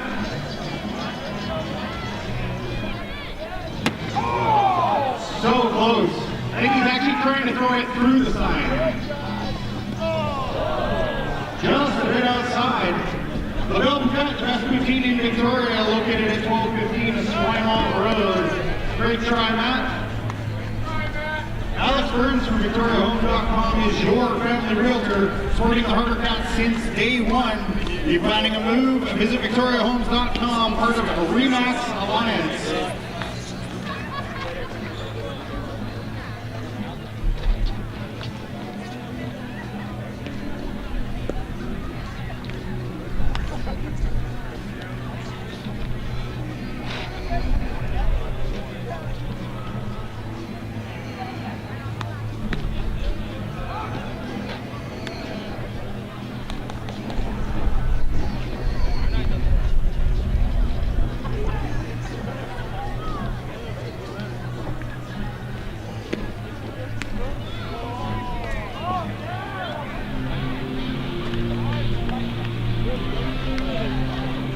Leading off for the Knights, catcher number 27, Cole Hamilton.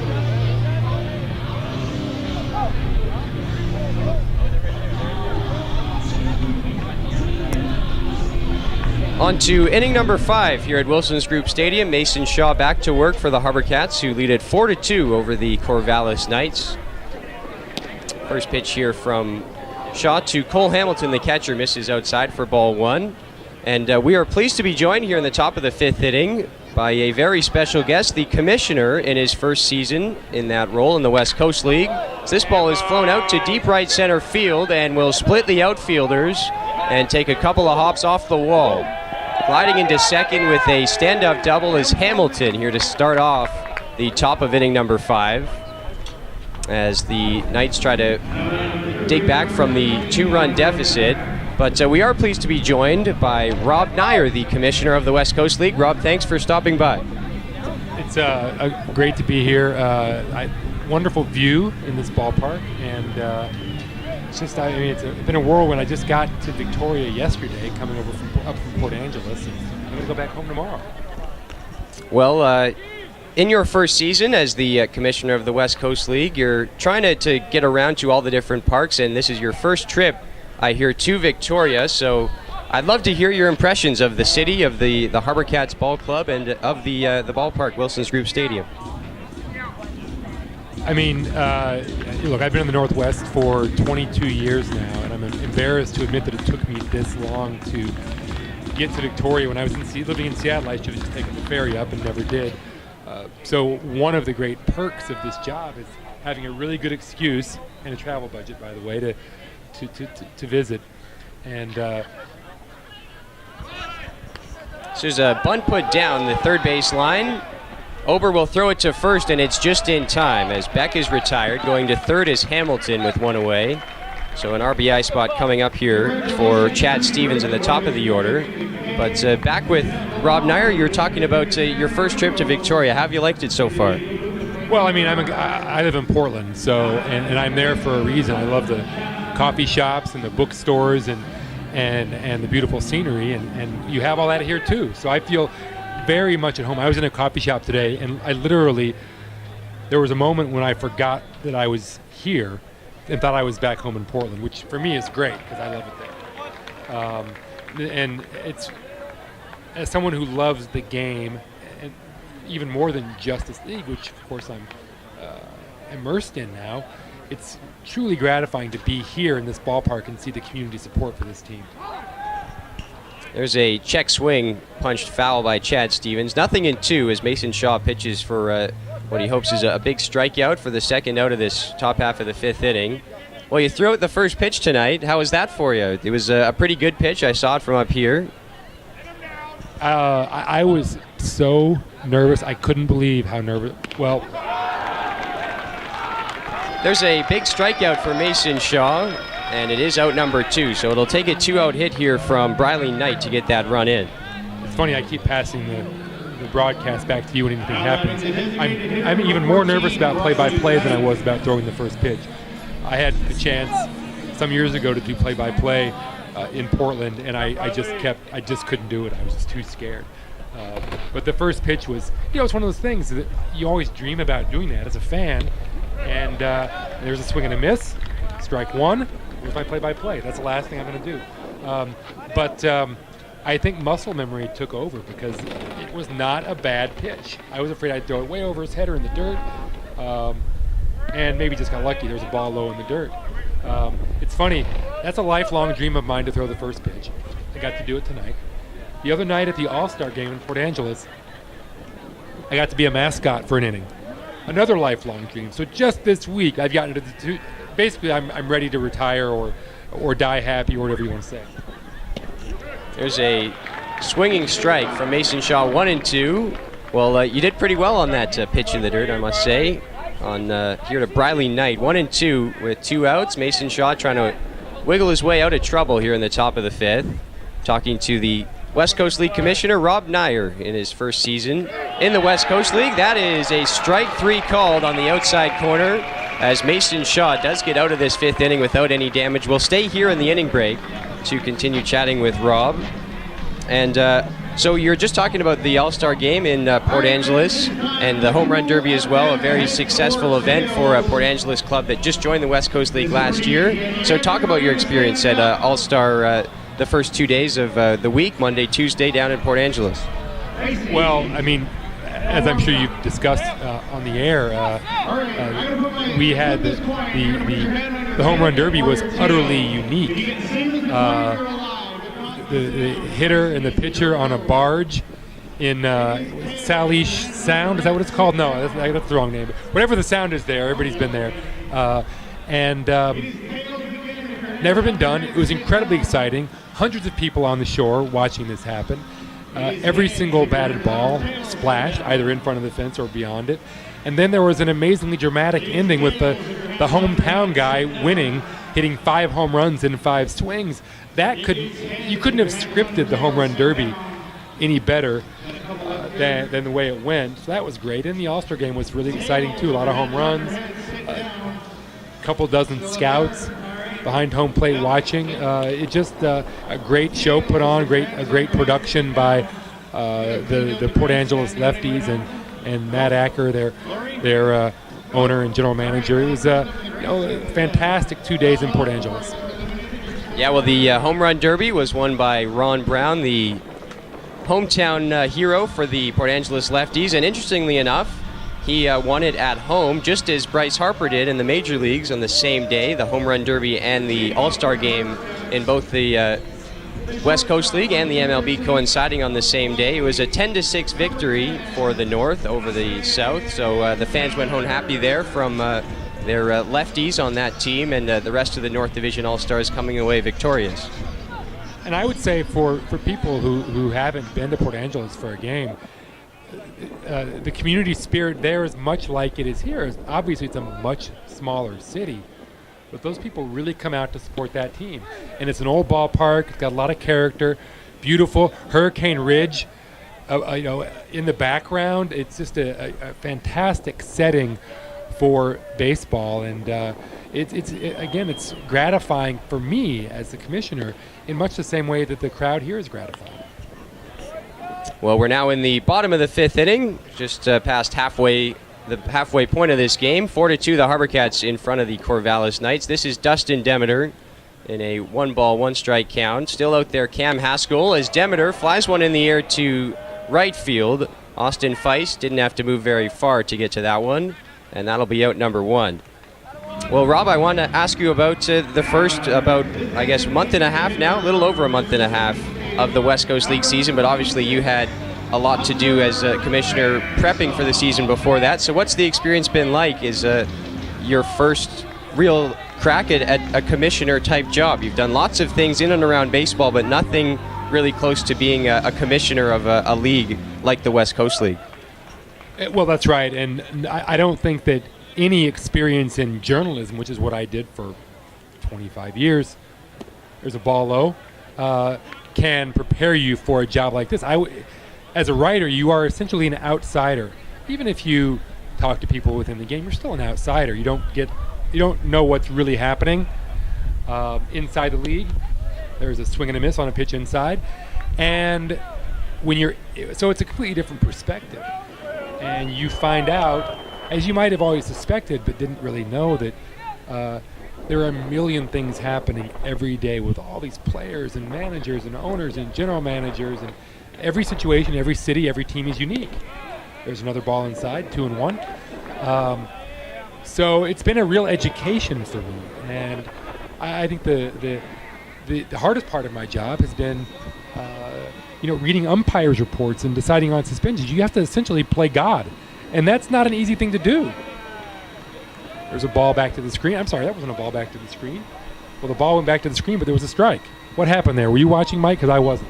I was. Foul tip there off the bat of Hunter Van Saw for 2-2. But you do have a lot of these decisions to make, and so have you enjoyed it? What has it been like for you? Has it been kind of what you were expecting, different than you were expecting, or tell me about how it's kind of lived up to your expectations or not? Well, I don't know that I had any. My only expectation is that I would enjoy going to ballparks, ideally all of them. I'm not quite going to make it, but close. I got a dispensation on one of the clubs because I visited before the season started. What's incredible is high and outside, full count. What's incredible when you're an insider is how fast the season goes by. I have been blown away. I feel like it's almost over. And in fact, it's something we've only got about, after this weekend, about, I believe, 10, 11 days in the season. And there's a high fly to left field. It's going to be gathered in for the second out, probably. Yep, can of corn, as they say. So that's been a real eye-opener, how quickly the season goes by. If I'm fortunate enough to come back next year, I'm going to plan my season better, knowing just how quickly it's all going to pass. But you throw in your planned vacations and your family time, and boy, it just zips by.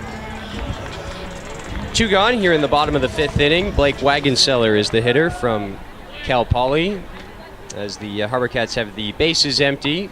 Up 4-2, and the first pitch misses down and away. 1 ball and no strikes on Wagenseller.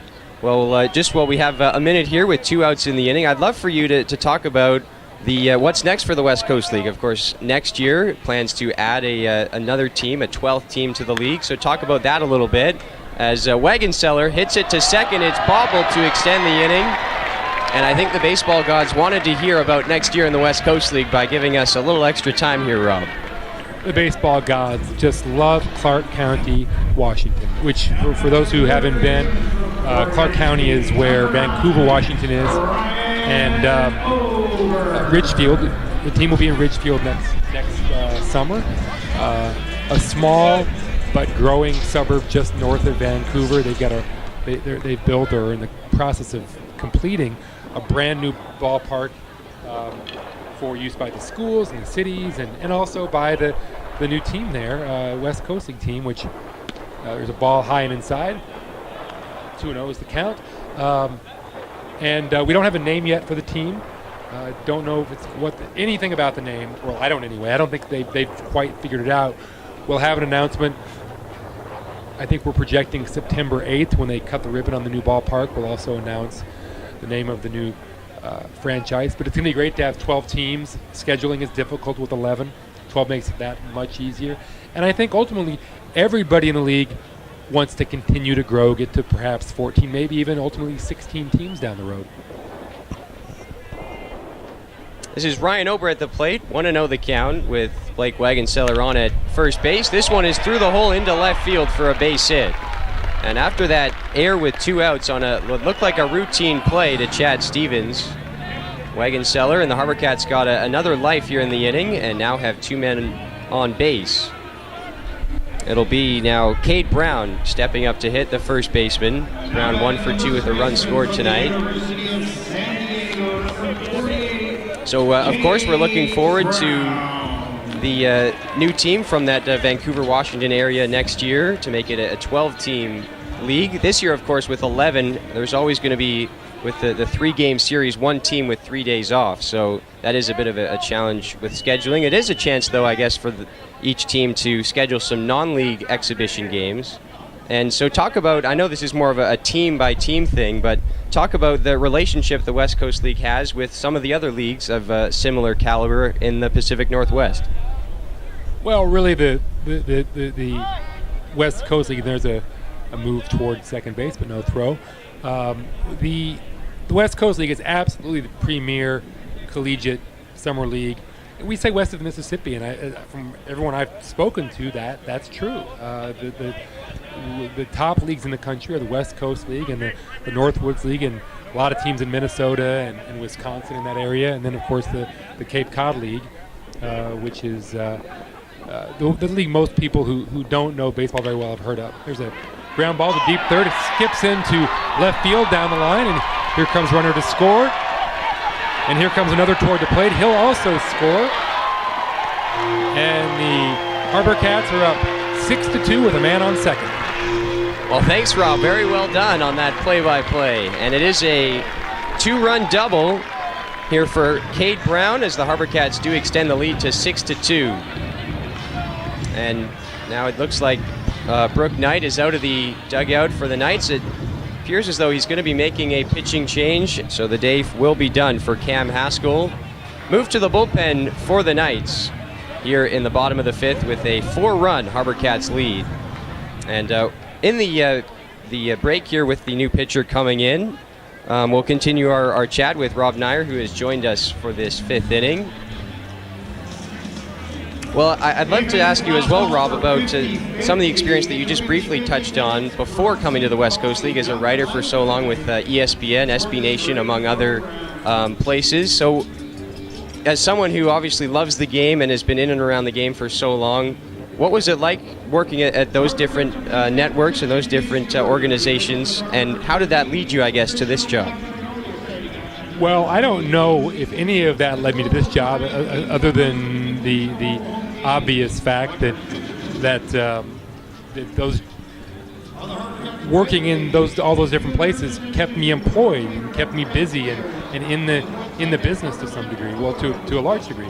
I got started a long time ago. I was incredibly lucky. When I was 22, Bill James hired me to work as his research assistant way back when, almost 30 years ago.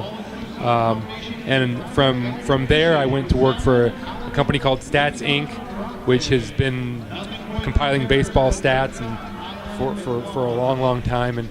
And then a lot of lucky breaks along the way, especially getting to go work at ESPN.com for 15 years, and I've had a chance to write 6 books with another one coming out this fall. And I think that you, in the course of having all those jobs and talking to people, you make a lot of friends. One of the great things about doing what I do is the people. It's even more than the work, even more than being published and being fortunate enough to go on the radio and indulge play-by-play fantasies and be on television. By far, the most enjoyable part of all of it has been the people that I've met over the years. Most people who are in baseball are in it because they're passionate about it. And because they're passionate about baseball, they tend to be happy about it, happy to do what they do. So travel around and do different events and go to games. You run into a lot of people, you meet a lot of people who are genuinely happy people, happy to be associated with baseball, and love to talk about baseball. I can sit down and talk about baseball for, with a scout or a manager, or talk to Brian McRae about baseball. I can do that all day long, and most of us could. So I've just been incredibly fortunate over the years to do what I've done for as long as I've done it. This is a new pitcher, the lefty Aaron Shoup, coming in from St. Martin's College to try to record the final out here of the bottom of the 5th inning. 2 more on the board for the HarbourCats to lead at 6-2, and Hayden Jaco, the catcher, stepping in here for Victoria. Well, you just mentioned it just briefly in that answer to the last question about your new book coming out this fall. And while we have a moment here in the bottom of the 5th inning, I'll give you a chance to tease that book for some of the fans at home wanting perhaps to know what it's about and what they can expect from your latest book.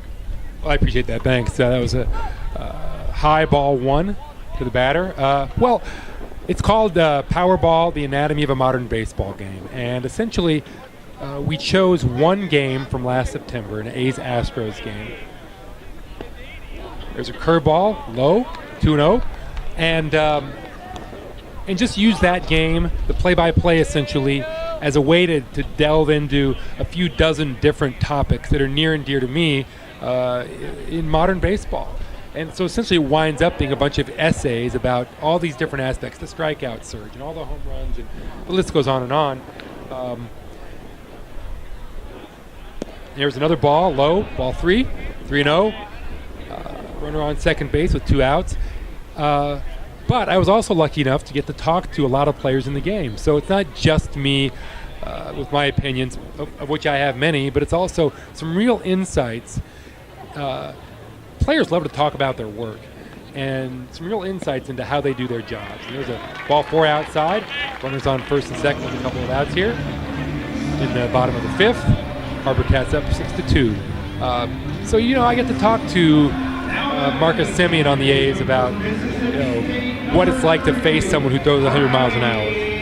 And it's not the sort of, if you just watch the games, you might hear that, what did it feel like to hit that pitch? And then you get the 3-second answer. I get to actually visit with these guys in the clubhouse in a relaxed atmosphere and find out what actually goes on out there on the field. And so those were my favorite parts of the book, not my opinions, but speaking to these guys about what baseball is like in 2017-20. Well, it sounds very interesting for sure. I know that's something that you spent many, many hours on, and you're looking forward to it coming out this fall. HarbourCats here with 2 on and 2 out as this inning is dragging out here in the bottom of the 5th. HarbourCats keeping the line moving, and this is Rowdy Jordan who takes one just inside. 1 ball and 1 strike. Aaron Shoup is the new reliever here in for the Knights to try to get them through the 5th. He's 2-2 with a 4.29 ERA.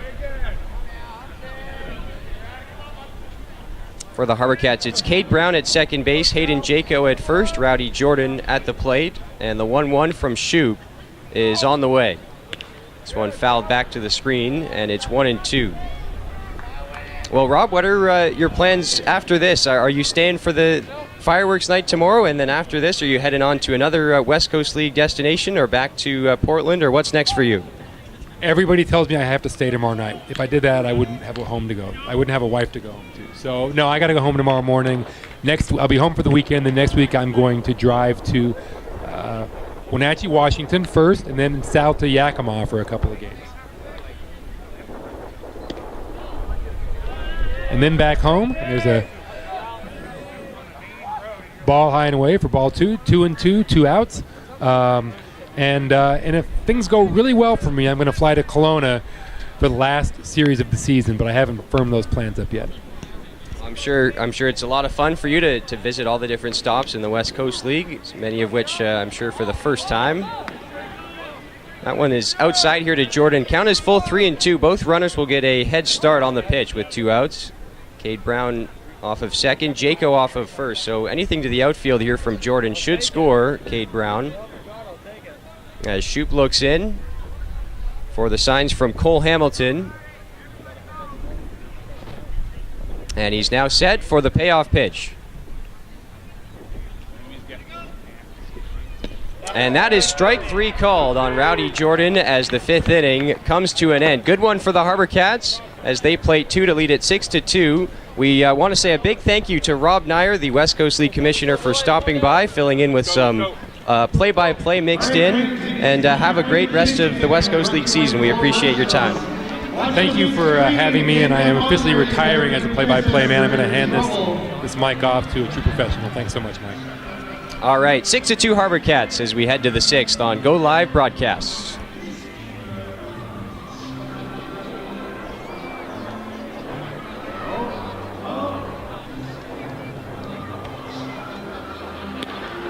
It is not beer can or water can.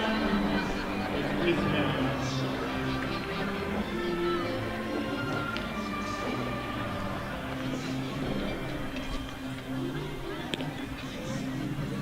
I don't know if they're together, but they're kissing anyway. I like it.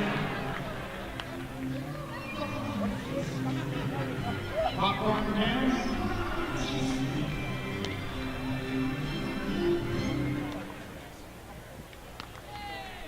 One more? Yeah? Oh, I like that one. Where's that guy? I like that guy's effort. I can see where he was. Where you sit, put your hands up. There he is.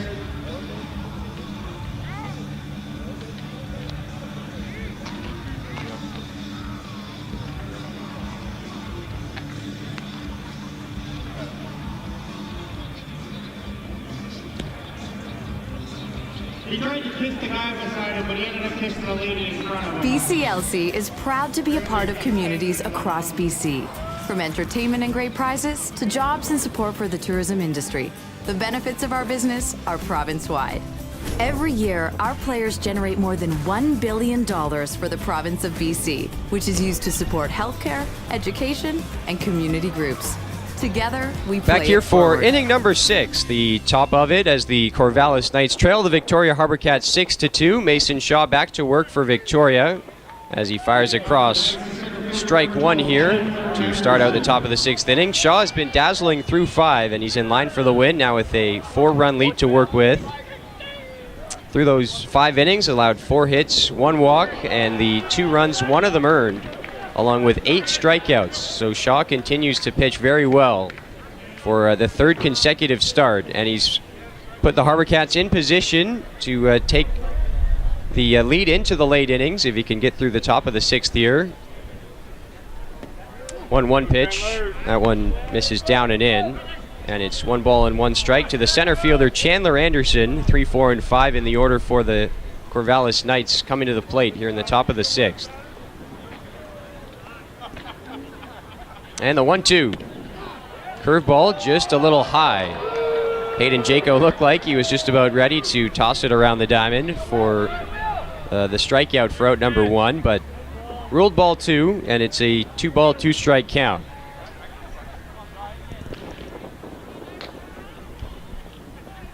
And the pitch. That one just a little low, and it's full 3-2.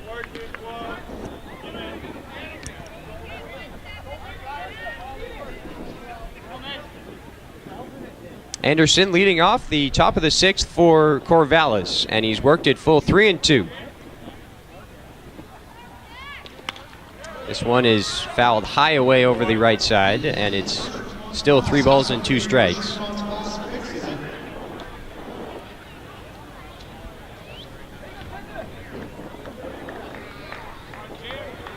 Shaw would love to get through, and the HarbourCats would love to get him through one more inning here. to set up the bullpen for the final 3 with a 4-run lead. This one is blooped out to shallow right center and will fall into no man's land for a base hit. So a leadoff single for Anderson will bring Austin Feist up to the plate. That's the 5th hit of the game for Corvallis. 6 runs on 8 hits and an error for Victoria on their side. The 2 runs on 5 hits and 2 errors for the Knights tonight.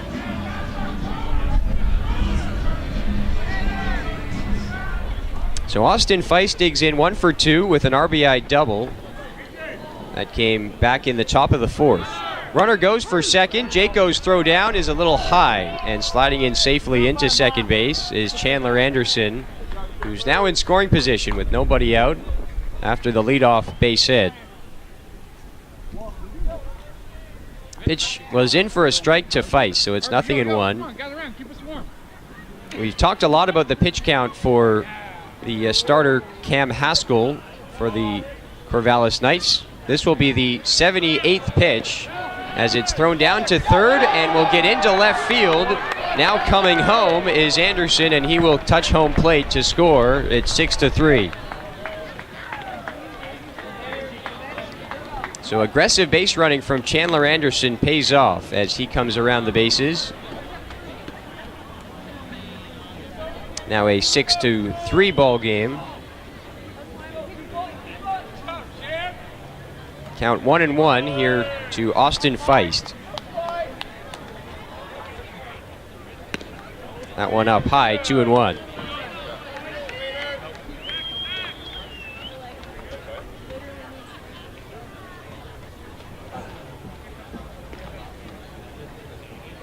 Go find Steve over there. 2-1.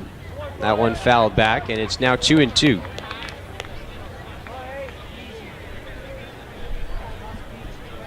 There's Harrison Spawn jumping out of the HarbourCats dugout to grab that foul ball.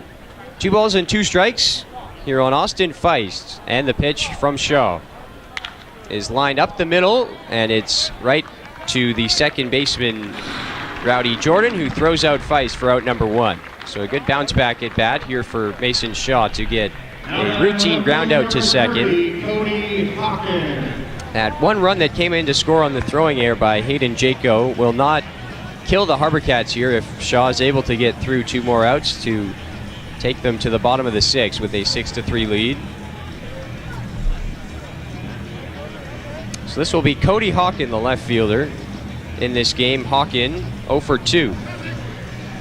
Still, though, despite the 0 for 2, hitting at .336. He's been really strong at the plate throughout this season for the Knights.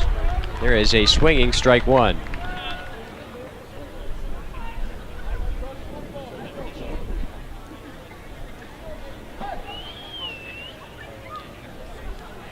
And the 0-1 now is cued off the end of the bat, foul, 0-2.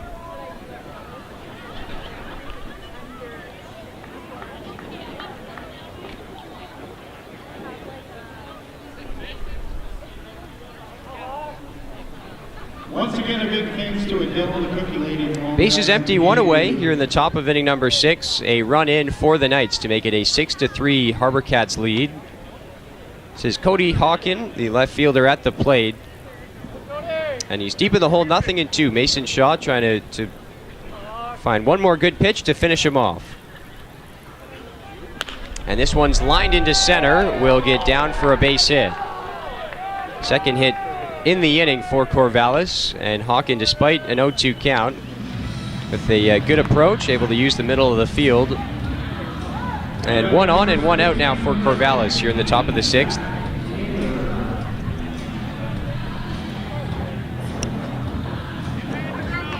About 2/3 of the field now covered by the shadows coming from the sun setting over the third base side. The floodlights in center field just now turning on. Still a good amount of daylight left, though, here on this Thursday evening from Victoria. This one's popped up into foul ground and will get out of play.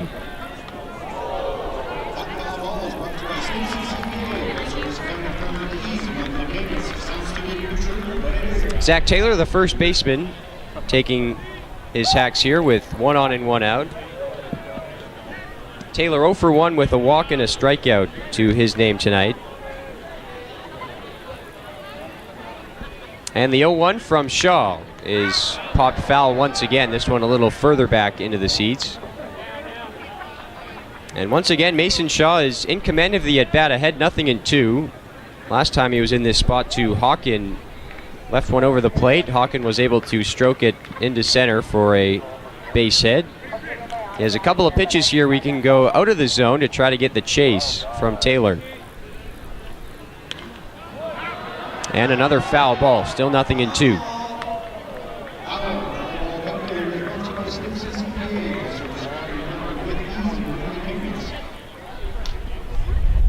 Three straight foul balls off the bat of Zach Taylor, all over towards the first base side. So you did see a bit of a scurry for those last couple onto the concourse. Is the 0-2 is grounded right back to the mound. There is one at second, and that's all they'll get. A great pick by Rowdy Jordan on a low throw from Mason Shaw. As Shaw with a little tip of the cap back to second. He knows that that could have been a lot worse, but they still do get the lead man.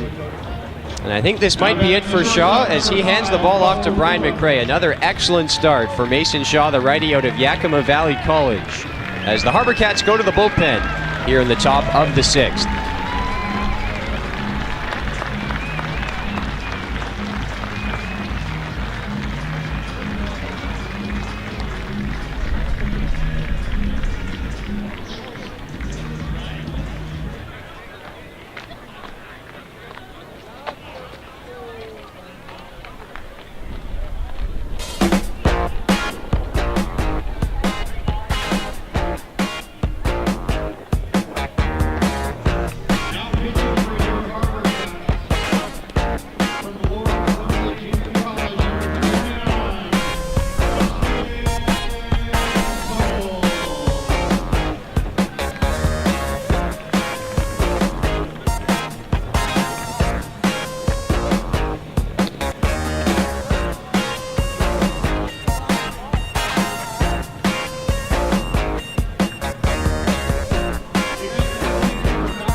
Runner at first with 2 down here in the top of inning number 6, and a new pitcher for the HarbourCats here is Justin Solt. He's 1-1 with a 4.40 ERA out of Lower Columbia College. 12 hits and 6 walks allowed, along with 7 strikeouts and 16 1/3 for him on the season. There's a big swing and a miss from the shortstop, Bo Phillip. Here on the first pitch he sees from Solt. No balls and 1 strike. And that one falls in for strike 2.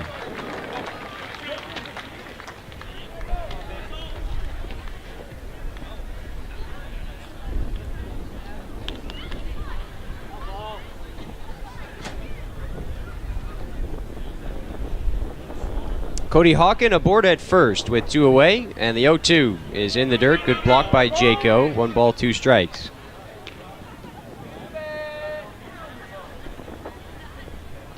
Bo Phillip tonight, a pair of punch-outs on his line, so he's looking to, at the very least, put something in play here in this at-bat. But he is behind, 1-2. And this one is fouled away, high down the right field line. Still 1 ball and 2 strikes. Bullpen is quiet for the Knights. Remember, they did replace their starter, Cam Haskell, with Aaron Shoup to record the final out of the last inning. A little bit of movement for the HarbourCats in their pen, but no one up and throwing as of yet. As the 1-2 is fouled back. 1 ball and 2 strikes, still the count.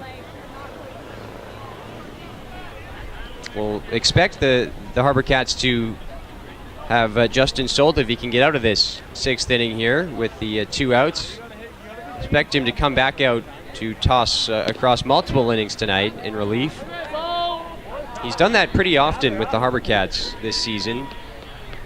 In fact, all but one of his appearances on the campaign have been multiple inning relief appearances. 2 balls and 2 strikes here to Phillip. And a tapper foul, still 2-2.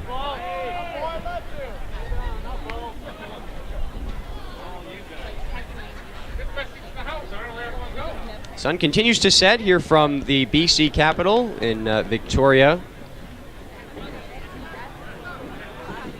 Very pleasant evening to come out to the ballpark as the HarbourCats have a 6-3 lead here in the top of inning number 6. Another foul by Phillip, and it's still 2-2. He's putting up a good battle in this at bat with Justin Solt.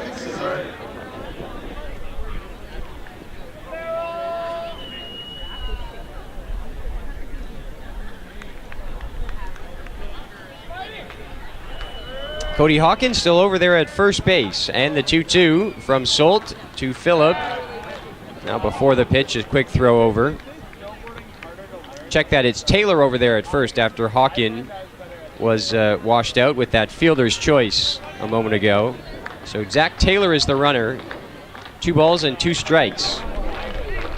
On the ground to third, and underneath the glove of Ober, the throw into second is laid. As Dustin Demeter had only one choice there, try to throw it the short way to second base. But I think that'll go down as a base hit here for Phillip. So he'll be 1 for 3. It is indeed a hit. And there's now 2 aboard. The tying run will come to the plate here in the form of Cole Hamilton, the catcher. And Hamilton tonight 1 for 2. Just that last one, a bit of a seeing eye ground ball off the bat of Phillip that found the right spot of between the third baseman Ober and the shortstop Demeter. There's a strike right on the outer half on a fastball from Justin Solt, pitching to Cole Hamilton. Mentioned Hamilton tonight is 1 for 2. That raises the average for him to an even .333. He is now 15 for 45. This one rolled towards the hole, diving stop by Jordan. He couldn't come up with the throw, and in to score is Zach Taylor at 6-4.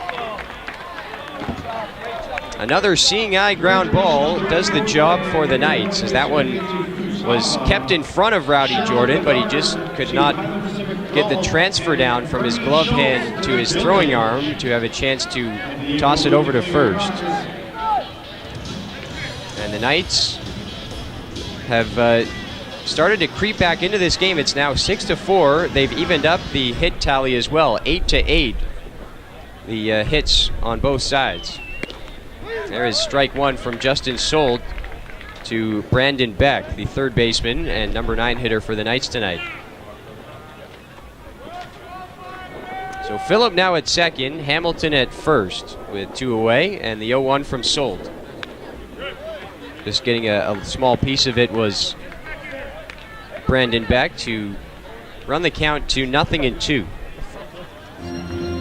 There is now a righty throwing for Victoria in their bullpen, so Solt, it's tough to fault him for the last 2 base hits. A couple of ground balls that weren't really hit particularly hard, but just found the right spots of the infield. 0-2, just misses, and it's 1 ball and 2 strikes.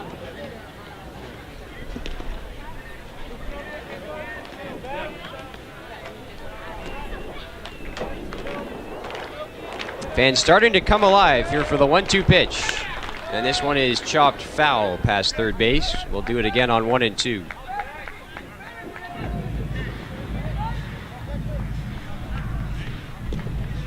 As mentioned, the HarbourCats are trying to snap a 6-game losing skid at the hands of the Knights head-to-head.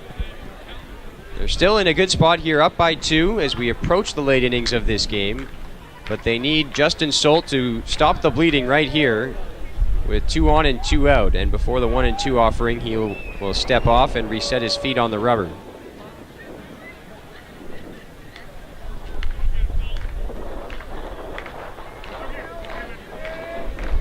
One ball and 2 strikes. And strike 3 called on the inside corner to Brandon Beck. He is not happy with the call, but he's rung up on strikes to end the inning. 2 runs come across for the Knights here in the top of the 6th, but the HarbourCats still lead at 6-4 as we head to the bottom of the inning on Go Live Broadcast. Thanks very much, man. I'm here with Sam Wilson from Wilson's Group of Companies. And Sam, you got John Wilson doing something. Harvey, I need that back. Special in the Wilson campaign for help. Talk about that.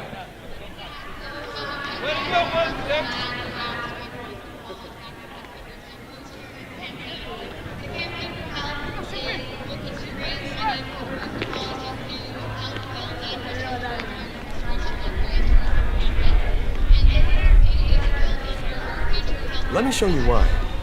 Our growers, they select the beans, not as easy as it seems. This one's perfect, that one too. So many great beans to brew. Premium Arabica, ship them off to Canada. Arrive at our roastery, sorting, roasting every bean. Taste test each cup. Coffee masters give thumbs up. Handcraft fresh brew. Spreading joy is what we do. From bean to cup, that is how we brew it up. Cool. How are you making donuts?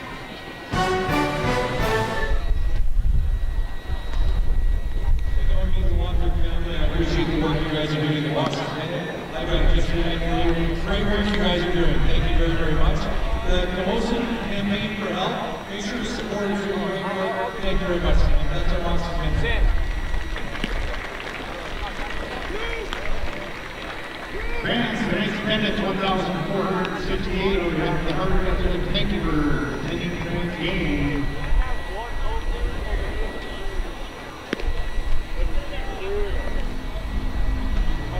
Leading off for your HarbourCats, the center fielder from Cal Baptist, number 23, Nick Playa.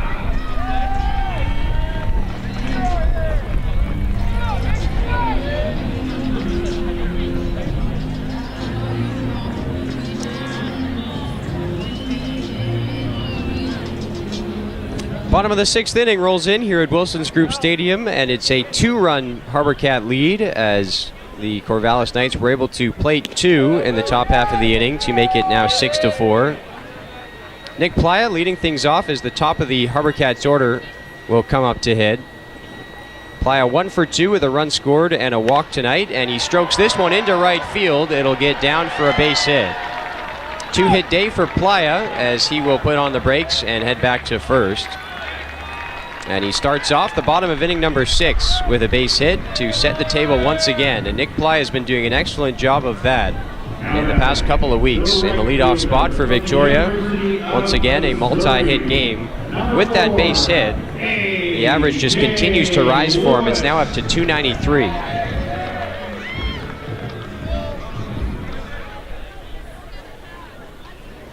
So here is the right fielder, A.J. Lewis. Lewis 0 for 2 with a walk and a couple of strikeouts for him at the dish tonight. Showing bunt, and he pushes it foul down the first base side on the first pitch.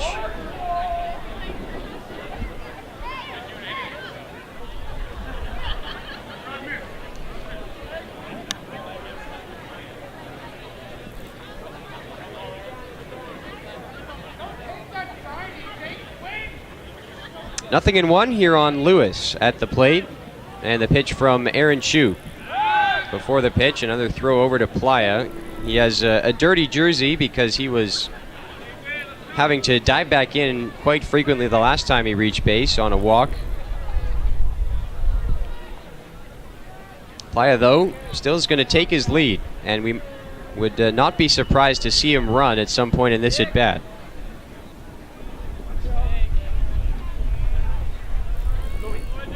Nothing in one, here to Lewis.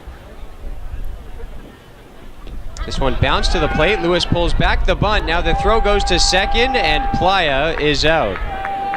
It was a delayed steal. I think Playa, once he saw the pitch bounce so far in front of the plate, and Lewis pulled back the bunt, he tried to break for second, but the throw beat him to the bag, and the leadoff base hit is wiped out now by Aaron Shue. So the bases are clear with one away now for Lewis in a 1-ball, 1-strike count. And that one's downstairs, 2-1.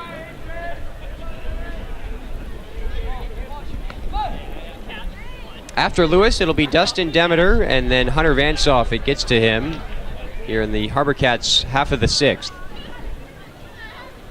2-1 is outside and low. 3 balls, 1 strike.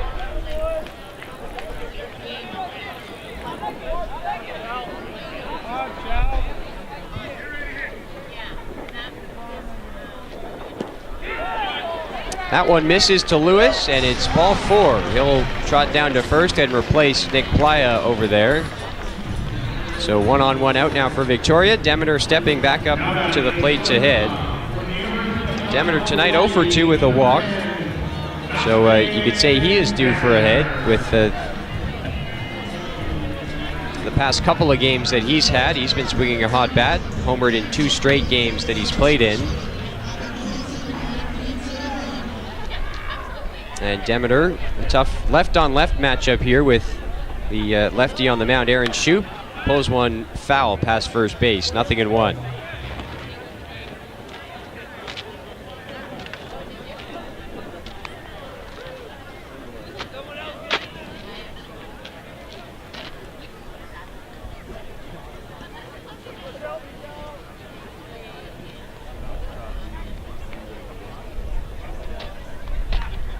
No balls and 1 strike here to Dustin Demeter. And that one is a breaking ball in the dirt. Throw down to second base is going to tip off the glove of Bo Phillip, and that'll allow A.J. Lewis to slide in safely. Another little bit of a risk there by a base runner for the HarbourCats, but this time Lewis is able to advance to second. Throw actually looked like it did beat him there, but the shortstop covering, Bo Phillip, could not secure it in the glove. So A.J. Lewis is at second base. 1 ball, 1 strike, the count on Dustin Demeter. And the long look in from Aaron Shue, who is now set at the belt for the pitch. Swing and a miss, and it's 1-2. Demeter was a 2016 38th round choice of the Miami Marlins in the MLB draft. But he opted to go the college route instead and attend the University of Hawaii. His first 2 years have both been good ones at the plate. Hit .286 as a freshman and .279 as a sophomore. And the 1-2 pitch to Demeter is on the way from Shue. And that is going to be a strike 3 called as Demeter is rung up by home plate umpire Chet Massey. Now batting, the designated hitter. So it'll bring Hunter Vansaw, the DH, back to the plate. Vansaw came up in this exact spot in the first and singled home Nick Playa with a 2-out RBI base hit. HarbourCats would love for him to get another one to get a little more breathing room after the 2 runs that came across in the top half of this inning on the Corvallis side.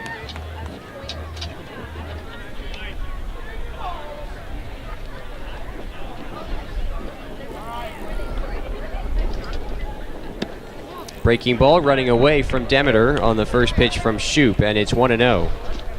Another left-on-left matchup here with Vansaw, a lefty, at the plate. Lewis takes his lead off of second, and the 1-0 pitch. And that one is in there at the knees. 1 ball, 1 strike. If Vansaw is able to reach here for the HarbourCats with 2 away in the bottom of the 6th, it'll be Blake Wagenseller to come back up to hit.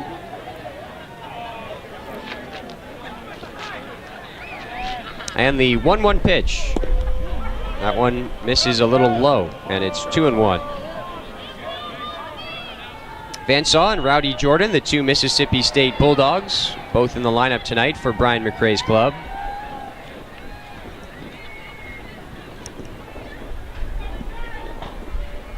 And now the 2-1 pitch from Shoup to Vansaw.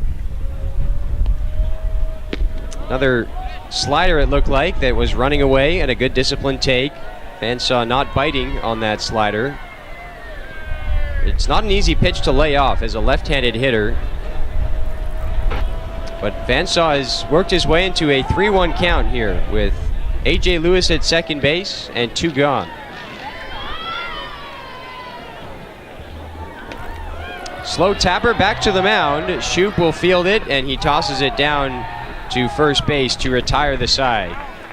HarbourCats threaten, but are held off the board here in the 6th, and we head to the late innings here at Wilson's Group Stadium. HarbourCats still lead it 6-4. Fans, if you turn your attention to the field once again, we're back with the Midlife Fitness Bubble Ball contest.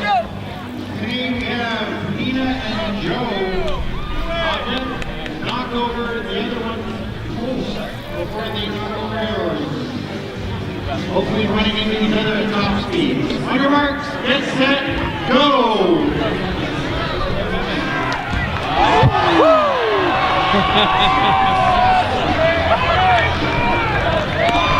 Fatality.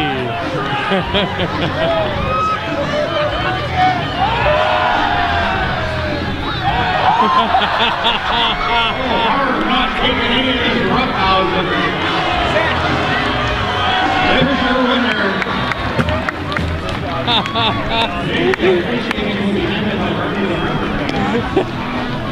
Fans, bring today's ticket stub to the Corvallis Casino Victoria, receive your free $5 gift. While there, enjoy the expanded gaming floor, which includes almost 800 slot machines, 26 tables, Good catch up there, Lawrence. We got that catch on the broadcast yet. Four delicious dining options. Your catch a show in the Platinum Room. Elements Casino Victoria, it's all here.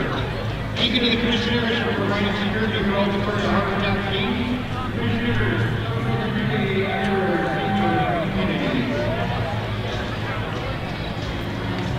Leading off for the night, second baseman number 7, Chad Stevens. 7th inning rolls in here at Wilson's Group Stadium, and it's the top of the Corvallis order that is due up to hit here in the inning, with Chad Stevens leading things off. Golden opportunity here for Corvallis, who scored 2 in the last inning, the top of the 6th, to try to chip away further at the deficit. They've kind of hung around in this game all throughout. The HarbourCats jumped ahead 4-1 in the 2nd, and then made it 6-2 in the 5th as it shot foul hard over towards the seats past the HarbourCats dugout towards the first base side. 1-2 the count on Stevens. But that Cade Brown 2-run double in the 5th inning made it 6-2. Knights answered back with 2 runs in the top of the 6th to make it now 6-4, and Rowdy Jordan can't come up with it at second base. That should be an error, I believe, on Jordan to start out here the top of the 7th inning. And this Knights team is just too good. You cannot give them those extra outs. HarbourCats now have made 3 errors in this game, if that is ruled an error. And indeed it is, confirmed on the scoreboard as an E4.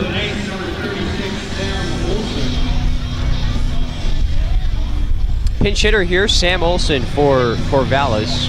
He will hit in the DH spot for Briley Knight.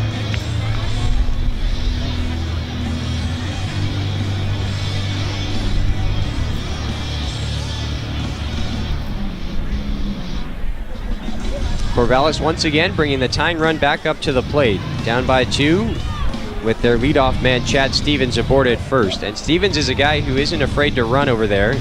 Good speed for him, so something to be mindful of for Justin Solt on the mound.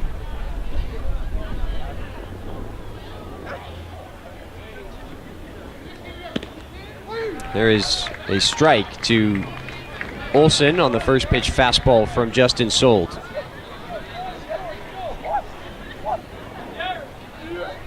Olsen also appeared as a pinch hitter in last night's contest, but he struck out in his 1 at bat, and now he takes strike 2. No balls and 2 strikes. A couple of fastballs fired in, that last one at the knees of Olsen. As Solt tries to put an end to the Corvallis rally here as he gets another fastball by Sam Olsen make that for out number 1.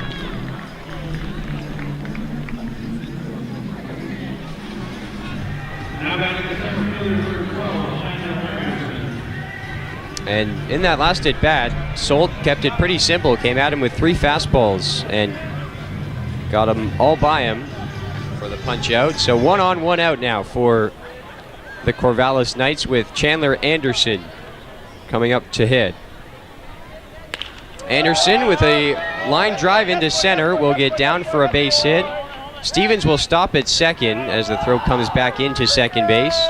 Anderson with his 3rd hit of the day. He's now 3 for 3 with 2 runs scored and an RBI. Productive day for him. And once again, the Knights are threatening with Austin Feist, who has already doubled in a run in this game, coming up to hit. With that 3 for 3 day now for Chandler Anderson, he raises the average to 349 for him. So he has been a guy that of late in particular has been swinging a very hot bat. He singled in a run last night and cashed in a run as well tonight with a sac fly in the 1st inning to go along with 3 hits.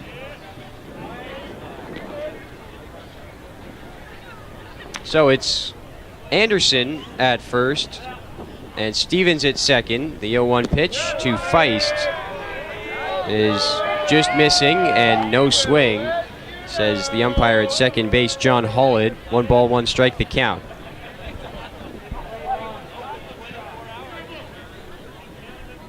Both bullpens are up and working down the right and left field lines. And the 1-1 on the ground could be 2. Jordan to second for 1, Demeter to first, and that's a double play. 4-6-3, the HarbourCats roll it up, and that's the inning. Time to stretch here at Wilson's Group Stadium. It's a 2-run Victoria lead, 6-4.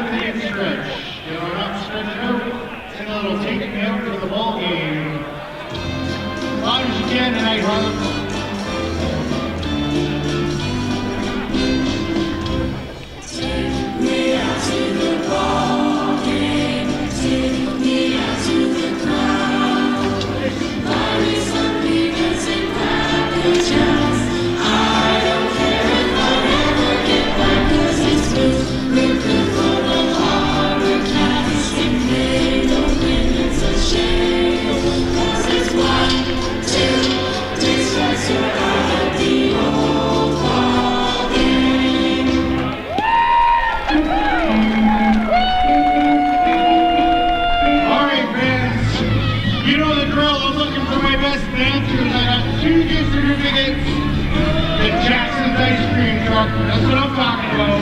Free ice cream for good guests, and let's see ya.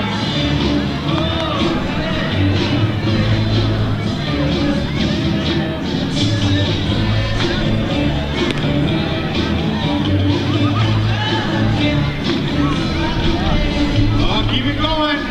Tight race here.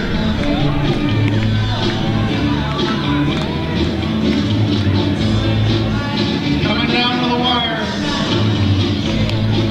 I'm looking for endurance.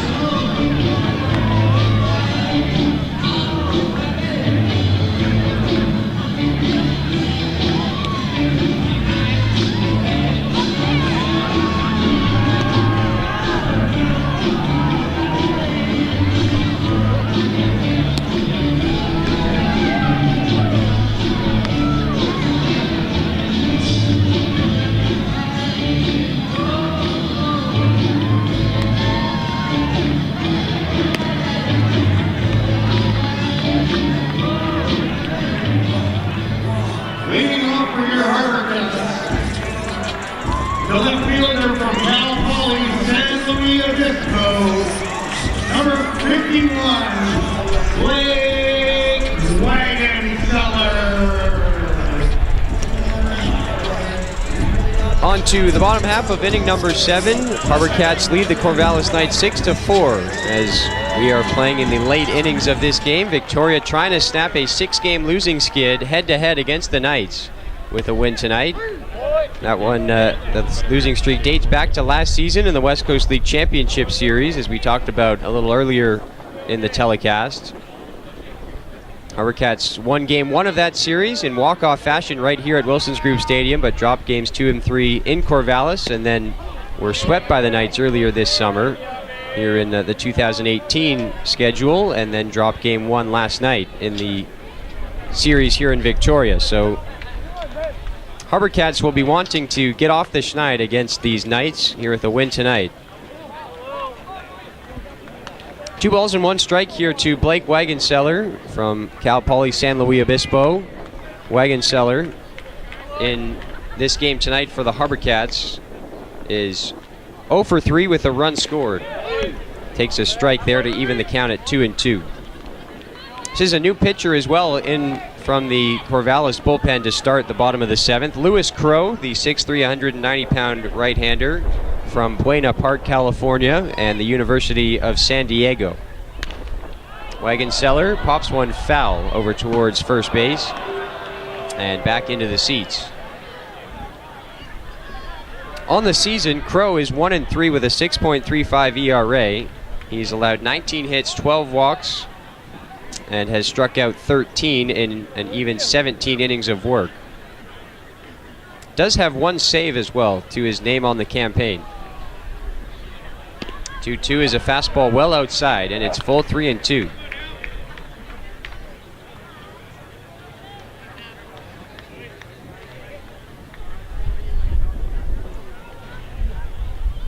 Full count here to Blake Wagenseller, leading off the home half of the 7th. And a swing and a miss. He got the fastball by him, in on the hands, and that'll be out number 1.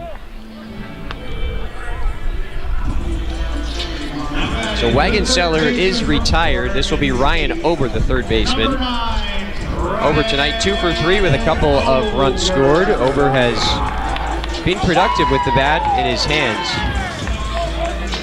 in the short time he's been with the HarbourCats since joining them from Oregon State, and their run to the West Coast, or the College World Series Championship.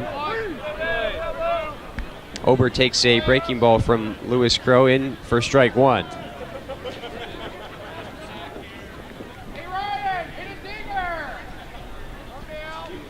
Nothing in 1. And this one's driven well in the air, deep left center field, and you can forget about it. It's gone. Ryan Ober will touch them all on the solo home run, and that'll give the HarbourCats a little insurance. It's 7-4.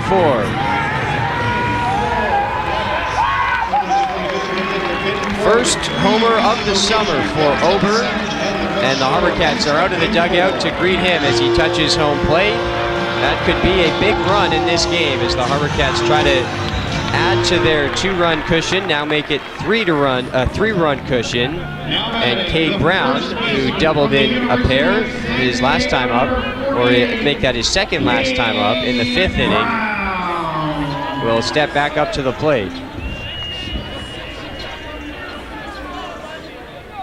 No, that was indeed his last time up to the plate as Brown flies one to center left field, and this ball will drop in for a hit.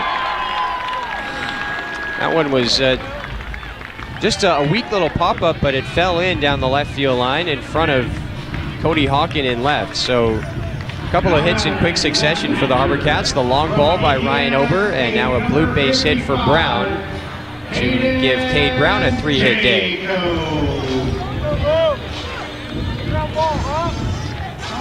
And it's Hayden Jaco now, who's 2 for 2. So this spot in the order has been very good tonight for the HarbourCats, with Ober in the number 6 spot, Brown 7th, 3 for 4 with a run scored and 2 runs driven in, and Hayden Jaco 2 for 2 with a run, an RBI, and a walk.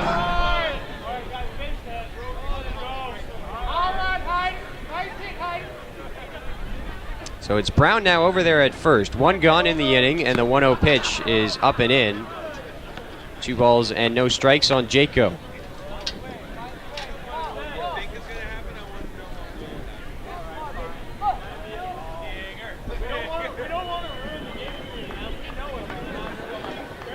Now 2 balls and no strikes, and a fastball outside. It's 3-0. Hayden Jaco is a returning HarbourCat. He played also for Victoria in 2016. This year with the HarbourCats, he's been primarily a catcher, but he's also pitched in a couple of games, and he has 2 wins to his name on the season.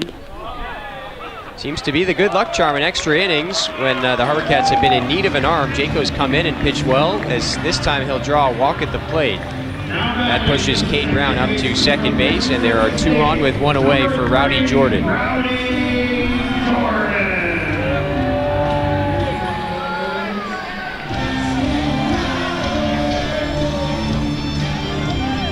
Jordan tonight 0 for 3 with an RBI groundout.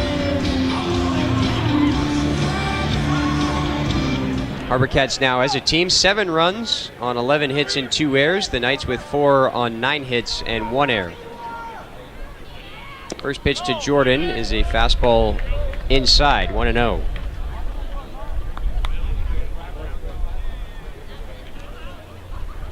We talked about that home run by Ryan Ower being a big run for the HarbourCats to make it a 3-run game, but still a chance to retake an even bigger lead here in the 7th as Jordan lines one into right. That'll get down for a base hit. Getting the wave around, and now a late stop sign for Cade Brown, and the bases will be loaded here with 1 out. That was a late stop sign put up by Jason Leone, the third base coach. Cade Brown, who does not run particularly well, was chugging around third base. Throw was up the line towards first a little bit, so had Brown continued on, he might have had a chance to score. But had the throw been on line, he would have been out, I think, by a mile. So a good decision by Leone to hold him up. And the red-hot Nick Playa will step back in, 2 for 3. And Playa is a guy who normally is tasked with setting the table for the HarbourCats in the leadoff spot. This time he comes up with the bases full and 1 out. And the first pitch from Lewis Crow to Playa is outside, 1-0.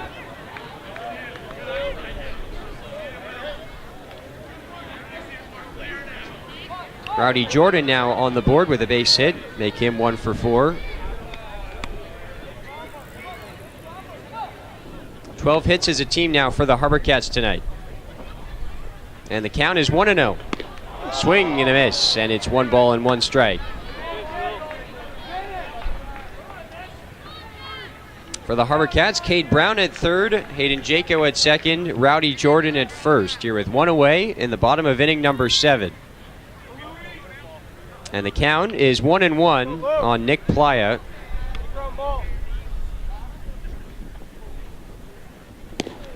And that's a good breaking ball from Crow to move himself ahead in the count, 1-2.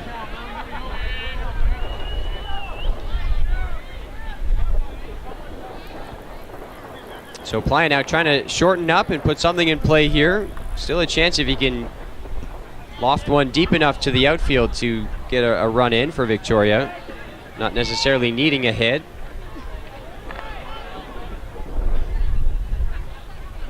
One ball, 2 strikes, and a swing and a miss, strike 3.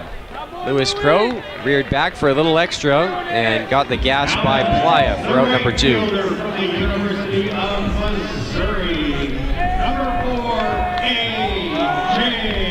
So the bases are still loaded now with 2 outs for A.J. Lewis. A couple of walks and a couple of strikeouts for Lewis in his 4 plate appearances tonight. Overall on the season, Lewis in limited at-bats has 3 runs driven in. And the first pitch to him is well outside and low. 1 ball and no strikes. Big spot in the game for Lewis and the HarbourCats, trying to find a big 2-out base hit with the bases full to put some more distance between themselves and the Knights.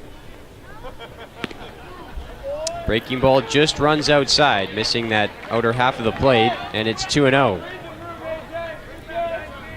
Pressure now starts to mount on the mound for Lewis Crow. Nowhere to put Lewis, and the Knights can ill afford another run coming across with the 3-run deficit. Here now the 2-0 pitch, and Lewis slices one foul high over the first base side. It's 2-1.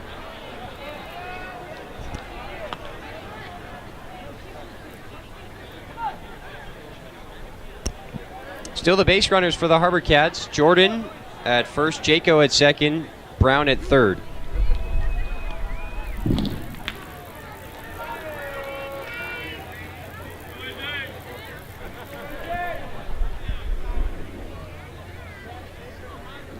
Two balls and one strike. And that one comes inside and will hit Lewis right on the back. A painful RBI for him, but nonetheless, the HarbourCats will add to their lead. It's now 8-4 as Cade Brown comes in from third.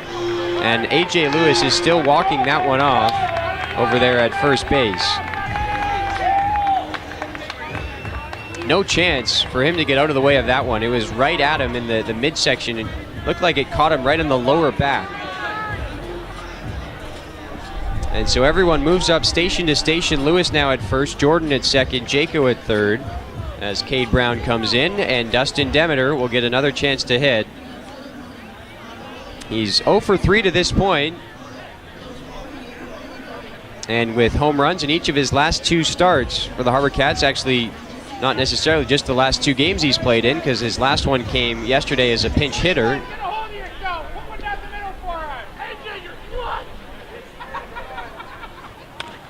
There's a grounder foul over to Hunter Vansaw waiting on deck. 0-1 to Dustin Demeter.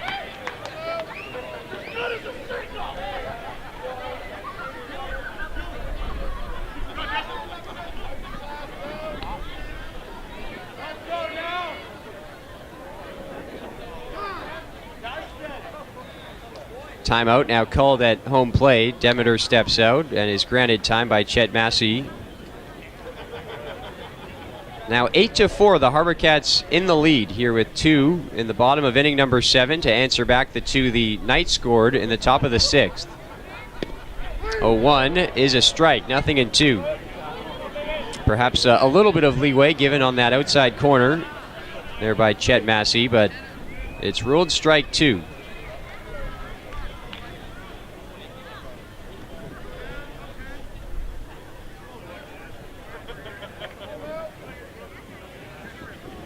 Bases full with 2 outs here to Dustin Demeter. And that one is fouled away over the left side. Still 0-2.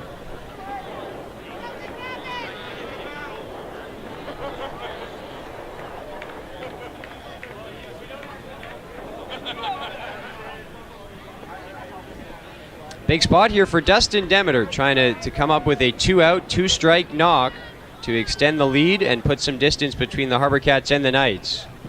1-2 in the dirt. Good block by Cole Hamilton, and it's 2-2.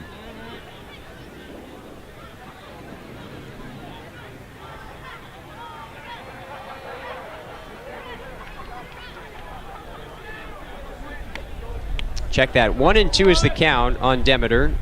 Scoreboard says 2-2, but it's a 1-2 count. And actually, I think the umpires aren't sure themselves. I thought it was a 1-2 count. Scoreboard shows 2-2, as the two umpires will convene, Chet Massey and John Hollett, to discuss the count.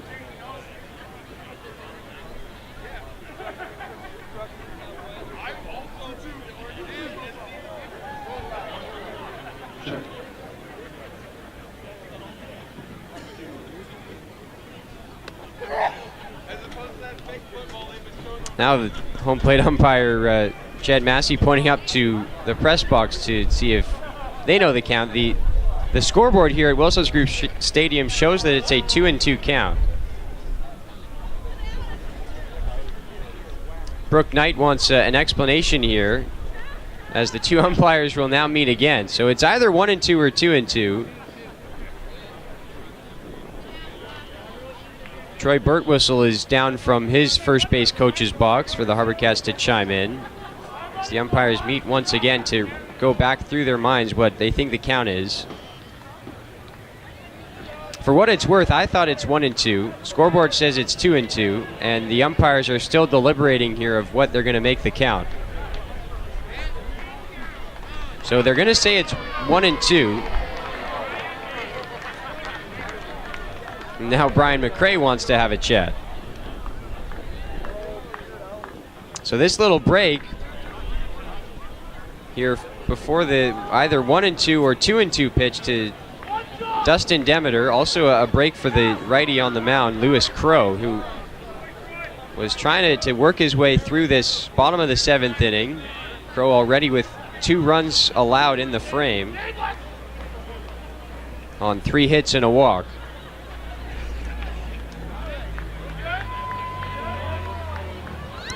So the final decision is 1-2, and I think that's right.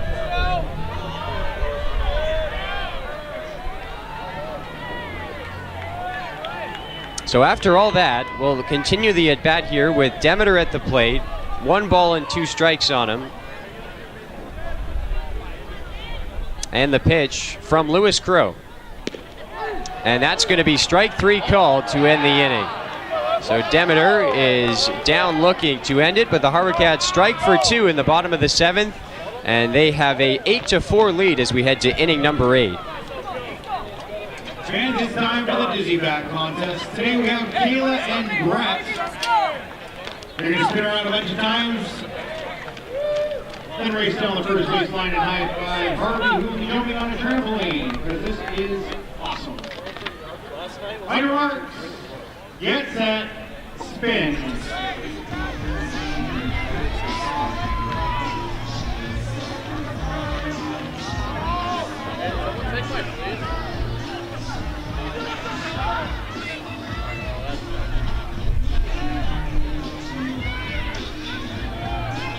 Dizzy Bats is brought to you by the Flying Squirrel. Look at your program on page 27 for 30 minutes of free jump time on the Flying Squirrel. Flying Squirrel Indoor Trampoline Park. Located on Stewfield Road.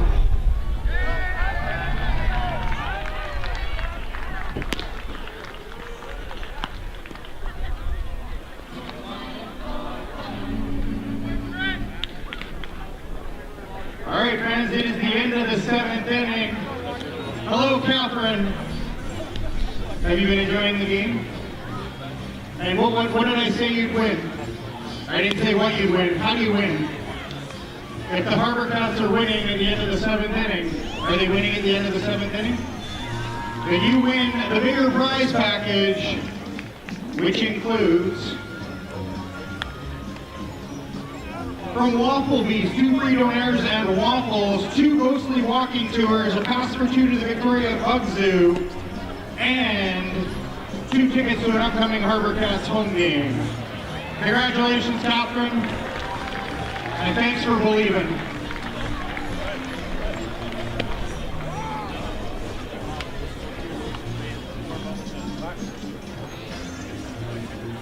Now pitching for your HarbourCats, from Georgia Southern, number 12, Lawson Humphreys.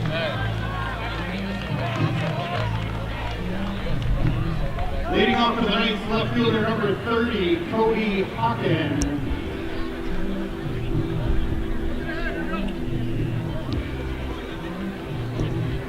On to inning number 8 here at Wilson's Group Stadium, an 8-4 lead for the Victoria HarbourCats over the Corvallis Knights here in the middle game of this 3-game set, the Wednesday, Thursday, Friday series. And a new pitcher here for the HarbourCats to start out the top of the 8th inning, Lawson Humphreys from Georgia Southern, stands at 5'10", 195 pounds. And on the season, he's been a reliable late inning man for the HarbourCats and Brian McRae. 1-0 with a 3.55 ERA. He's allowed 14 hits and 3 walks with 11 strikeouts in 12 2/3. And he fires across strike 1 to Cody Hawken here to start out the top of the 8th. 5, 6, and 7 for Victoria here, or for Corvallis rather, here in the top of the 8th. There's a half-hearted hack by Hawken, and it's 0-2. Hawken, Taylor, and Phillip will hit here in this inning. After a deflating bottom of the 7th from the Corvallis point of view, they felt that they were right in this game, down 6-4, but 8-4 feels like a much bigger deficit to try to come back from. A close pitch there from Humphreys, but it missed for 1-2. has been a defensive replacement in right field. Dustin Miller has entered the game. Another one around the zone, but just missing low from Humphreys. It's 2-2. We did see A.J. Lewis get hit fairly hard with a pitch in the last half inning, as this one's hit hard on the ground to second. Nicely stabbed by Rowdy Jordan, and the throw to first is there for out number 1. That was not an easy hop. It was right at him, and he had to take it off the short hop as Jordan makes the play. Hawken retired, and a good start to the 8th inning for Lawson Humphreys. Just back to the switch in right field, we did see A.J. Lewis get plunked in the last half inning, and it looked as though initially he was in a bit of pain. He stayed in to run the bases, so we're not sure if he's being lifted due to that, or if it's just strictly a defensive change for Brian McRae, or maybe just a bit of both. The fact that Lewis is not a guy who has played right field a whole lot this summer for the HarbourCats. Dustin Miller, much more natural outfielder. Lewis, a utility guy who can play all over the place. He's caught a handful of games this summer for the HarbourCats. 0-2, and this one's drilled down the left field line, and it is off the wall. Blake Wagenseller will dig it out in left, and that's going to be a double here for Zach Taylor with 1 away. And Taylor sees his offer go by the wayside. He's now 1 for 3. So 2 fairly sharply hit balls off of Lawson Humphreys here to start this 8th inning. The one to second base was right at Rowdy Jordan, and he made a nice play on it to get Cody Hawken. This one off the bat of Taylor was a rocket all the way to the wall in left field. So it's going to be Bo Phillip, the shortstop, as he pops it foul on the first pitch from Humphreys. 0-1. Phillip trying to knock in Taylor from second now as the Knights once again try to dig out of this hole. They've been playing from behind all night long, and they've come close on a couple of occasions. They were down 4-2, came with within the 2 runs there, and also came within 2 at 6-4. But the HarbourCats added 2 in the bottom of the 7th inning to make it 8-4, and now Humphreys has a bit of a bigger lead and a cushion to work with here. And he's ahead of Bo Phillip, no balls and 2 strikes. High chopper past the mound to short, takes an awful bounce into center field, and that will allow Zach Taylor to come in to score. That one just nicked off the lip of the infield grass and changed direction, took a right turn away from Dustin Demeter and into center field. So Phillip will take it. He gets himself an RBI single, and it's now an 8-5 ball game.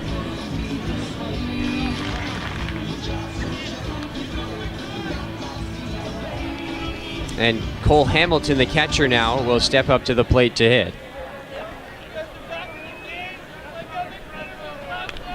Showing bunt, he puts it down in behind home plate, 0-1. Hamilton 2 for 3 tonight with an RBI. Average for him up to 348 now with the 2-hit day.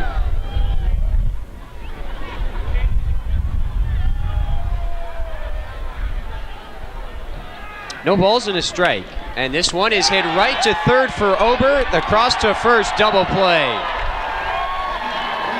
And that'll end the top of the 8th inning. Knights do get 1, but the HarbourCats retain a 3-run lead as we head to the bottom half of the inning.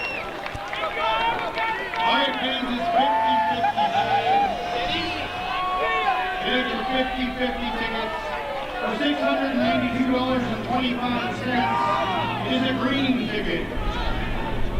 0, 1, 8, 7, 9, 2, 018792. Head to the 50-50 table to claim your prize.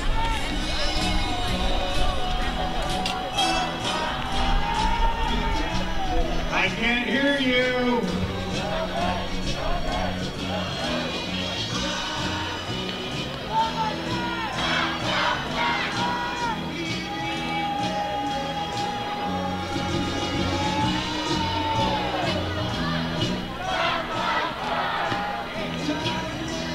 think you guys can do better than that.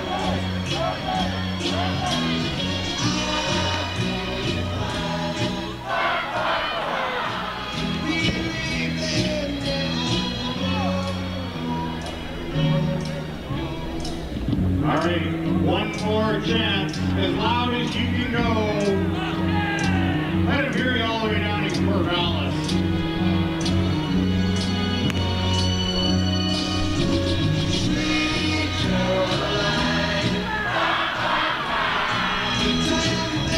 I knew you could do it. Keep it going, loud as you can go.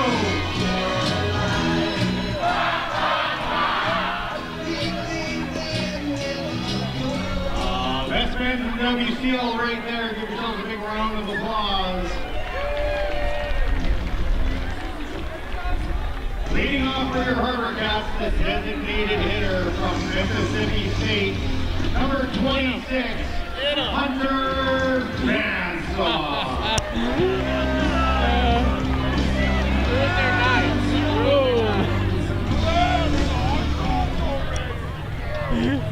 Bottom of the 8th inning here at Wilson's Group Stadium, and the middle third of the order for the HarbourCats due up to hit. Hunter Vansaw, the DH first, followed by Blake Wagenseller and Ryan Ober.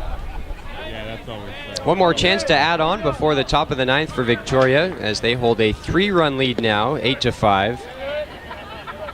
2-0 is the count here on Vansaw. Another new pitcher for Corvallis here to work the bottom of the 8th. It's Dennis Boatman, the 6'5", 215-pound right-hander from UCLA.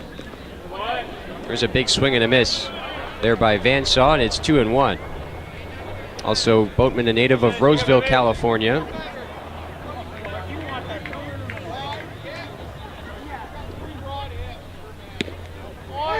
And that's a strike right on the outside corner. Boatman given a little bit of room out there on that outside part of the plate, although we've seen that pitch a couple of times tonight be called a strike by Chet Massey, and ultimately consistency is all you can really ask for from umpires.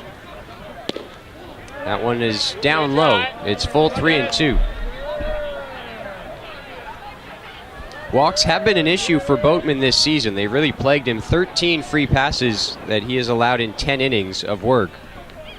And that one is down and into Vansaw, ball 4.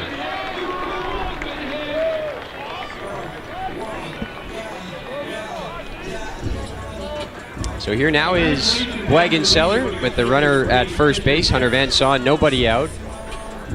Again, the HarbourCats do have a chance to add on some more runs before the top of the 9th inning. As it stands right now, it would be a save chance for whoever gets the call. There is a righty throwing in the bullpen for Victoria, but if the HarbourCats can get another run to make it a 4-run lead, it would not be a save opportunity any longer. Wagenseller took ball 1 from Dennis Boatman, and now the 1-0 pitch. That one a fastball up high for 2-0. So we talked about the walks at times being an issue for Boatman, and he hasn't been able to really find the strike zone as of yet since entering from the Corvallis bullpen. 1-1 pitch is low, and it's 2-1.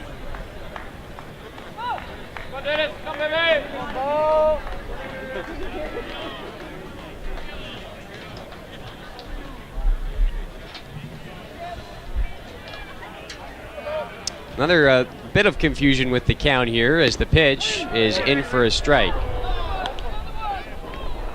believe it's 3-1, and it is in fact a 3-1 count as confirmed by Chet Massey. So a good hitter's count here for Wagenseller, and he'll take it for ball 4 once again. Another walk issued by Boatman, and there's 2 on with nobody out.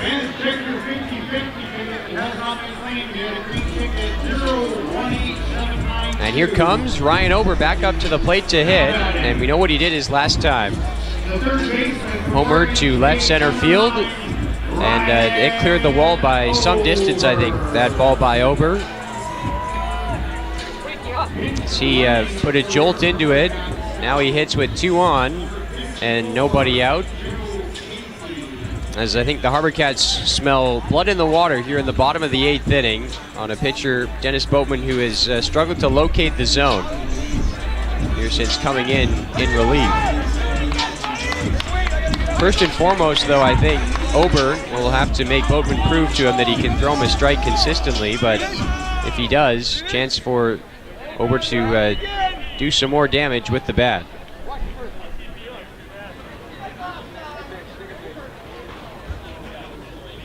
This ball is hit in the air deep to left field. Looking up is Hawken, and it's gone.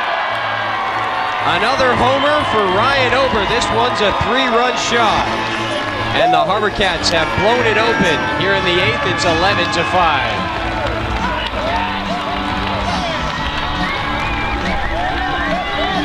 Have a day, Ryan Ober.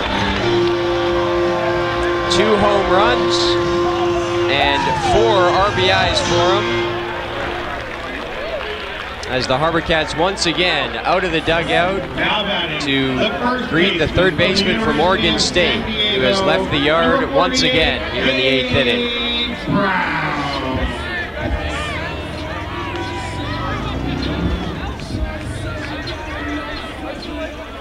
Well, a couple of walks and a blast to left field by Ryan Ober have seen the HarbourCats surge ahead of the Knights here in the 8th inning. It's now a 6-run lead, 11-5, as Cade Brown comes up empty on the swing. 1 ball and 1 strike.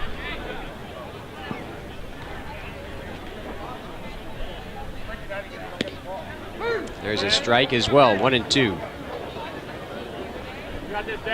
Brown has also had a productive day. 3 hits, 2 runs scored, and 2 RBIs. The HarbourCats have had a lot of guys really who have been dialed in at the plate tonight. 11 runs on 13 hits now, 5 runs on 11 hits for Corvallis in this game. And the 2-2 is a fastball high, 3-2. Still nobody out in the inning.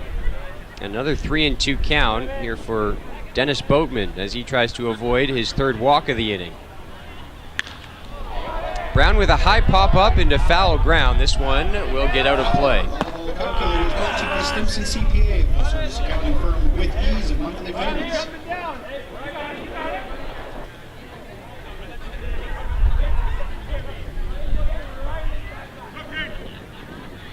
Count remains full here, 3-2.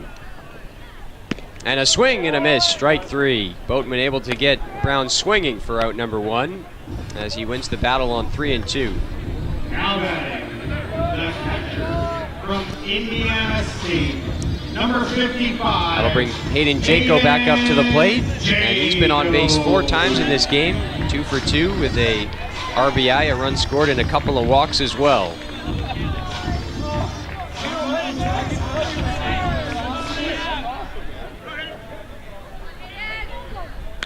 And Jaco with a foul high away into the seats down the right field line on the first pitch from Boatman. Jaco out of Indiana State. He's a native of Coquitlam, BC. And he had a productive junior year this past season with the Sycamores, hitting .333 and 42 at-bats. 1 ball and 1 strike here with the bases clear and 1 away. And Jaco takes up high, 2-1.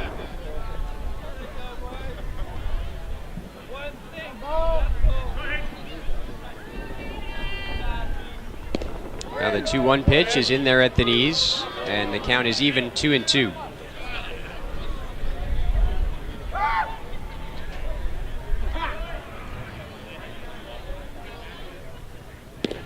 Now the fastball runs away from Jaco outside. It's full once again, 3-2.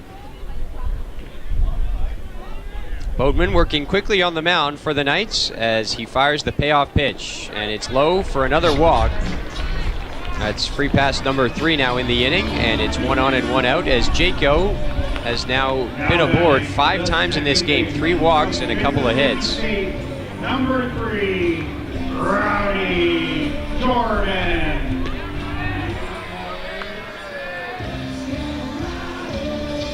So now it's Rowdy Jordan, who singled his last time up, also drove in a run on an RBI ground out.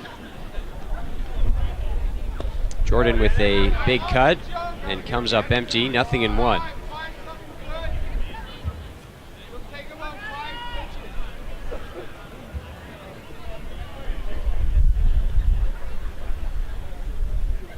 No balls and a strike, and a foul back there by Rowdy Jordan, 0-2. Coming up on 9:30 local time here in Victoria.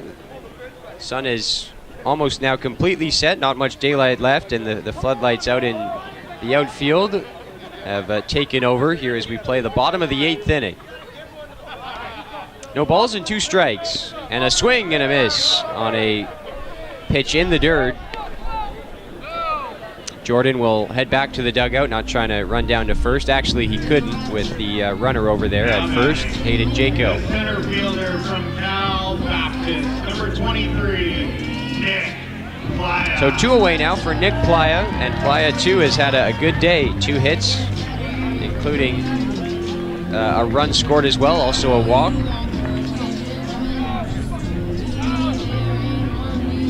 As Playa has really seen with the hot bat he's been swinging the last 2 weeks or so, he's really been seeing that batting average surge upwards, and it continues to do so with the 2-for-4 night tonight.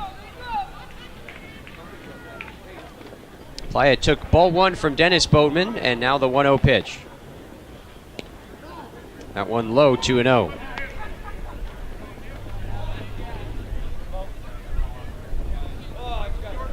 Hayden Jaco still over there at first base for the HarbourCats, as Boatman wants to go through the signs once again with his catcher, Cole Hamilton. Now the 2-0 is lifted in the air down the right field line. Long run for Feist, and it'll fall in, but it's a foul ball. So 2-1 now the count on Nick Playa, as Jaco will head over back to first base. It's a long strike 1. Dustin Miller is on deck. He would be next if Playa can reach base to keep the 8th inning going. Miller came in defensively to replace A.J. Lewis in right field earlier in the game, but has yet to take his swings at the plate.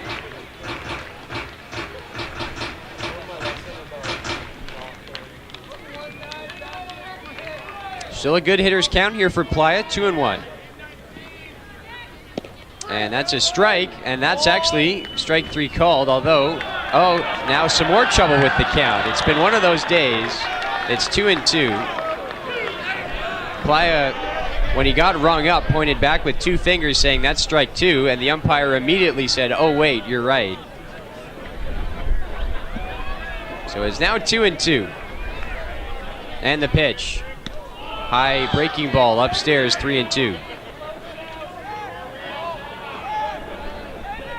Not the finest night at the park for those keeping track of the count, along with the home plate umpire, Chet Massey. That one is inside on the fastball, and it's another walk. And we talked about it right when Boatman came in, that walks had been a problem for him, and that's the 4th batter now that has reached base via the base on balls in this inning.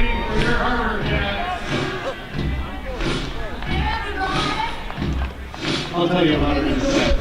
And now Boatman will receive a mound visit here. We'll see if this is it for him or if it's just going to be a chat.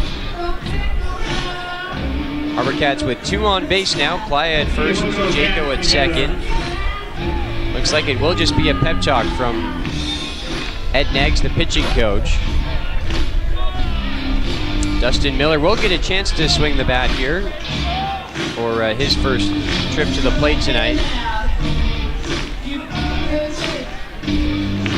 And the HarbourCats fans here in attendance on this Thursday night have liked what they've seen. The ones who stuck around here for the big blast by Ryan Ober in the bottom of the 8th inning, a 3-run shot to make it 11-5. Pitching for your HarbourCats from Chico State, number 39, Dustin Miller.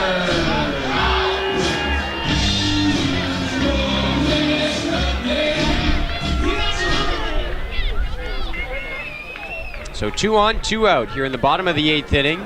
Dennis Boatman still out there trying to find the 3rd out of the frame. And Dustin Miller will take one, just missing for ball 1.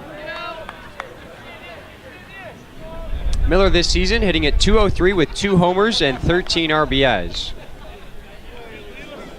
Again, it's Janko at second, Nick Playa at first. And the 1-0 is a strike, 1-1. Not sure if Miller agrees with that call. I think he was thinking to himself that I just saw that pitch and it was called a ball, but another one borderline. This one is given to Dennis Boatman, and it's 1 ball and 1 strike.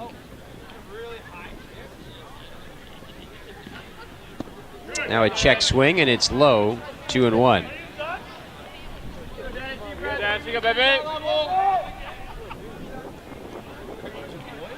Righty throwing in the bullpen for the Knights, but I think Brooke Knight would be reluctant to bring someone else in. He wants to save as much as he can the rest of the bullpen here, as it misses down and away, not close, for 3-1.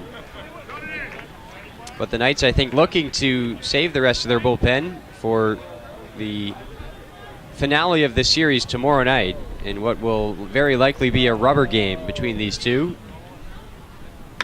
This one is bounced up the middle, fielded at second base. The throw goes to first, and everybody's safe.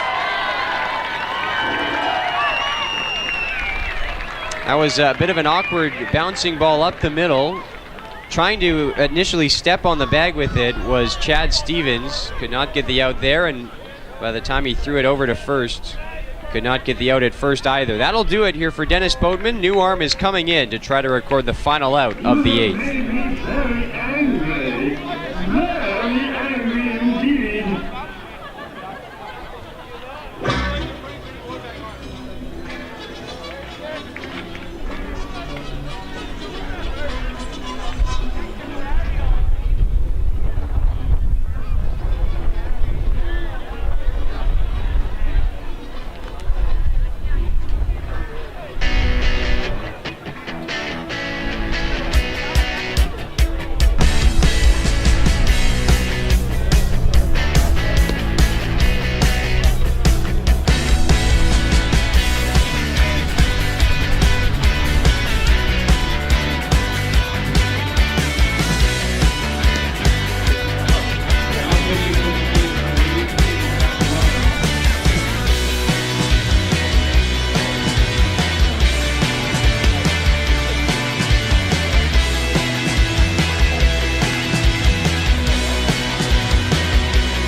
Now batting, the shortstop from the University of Hawaii, number 10, Dustin Demeter.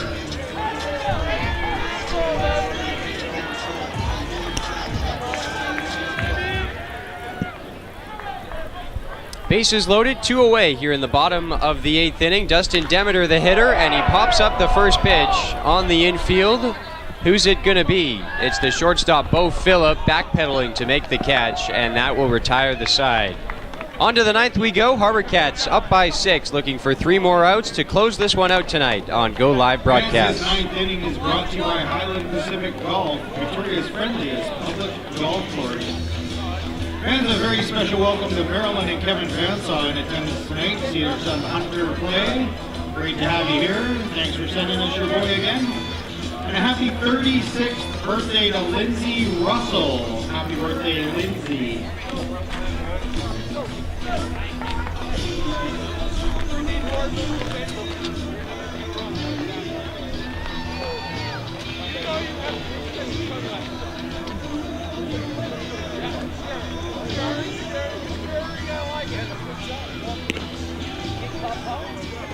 BCLC is proud to be a part of communities across BC.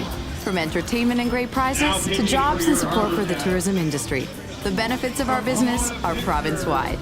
Every year, our players generate more than $1 billion for the province of BC, which is used to support healthcare, education, and community groups. Together, we play it forward.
Top of the ninth we go, and Tyler Yoshihara is on for the HarbourCats to try to get 3 more outs and wrap this one up. When he was warming up in the bullpen in the last inning, he thought that he might have a save chance, but the 3-run homer from Ryan Ober has changed that, as this one is hit to short, and the throw dug out at first by Cade Brown. There from Dustin Demeter, and there's one away. Yoshihara, fresh off his all-star appearance for the HarbourCats down in Port Angeles, comes in 3-0 with a 0.98 ERA, also has 3 saves on the season. And he has been very good, to say the least, in the late innings for Victoria. 7 hits and 9 walks allowed with 20 strikeouts in 18 1/3 innings of work. This is his 11th appearance of the summer.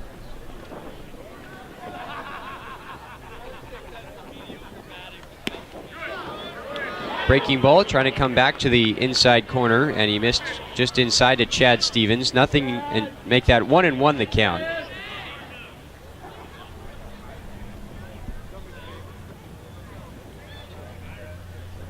Now the 1-1 pitch is low, 2-1.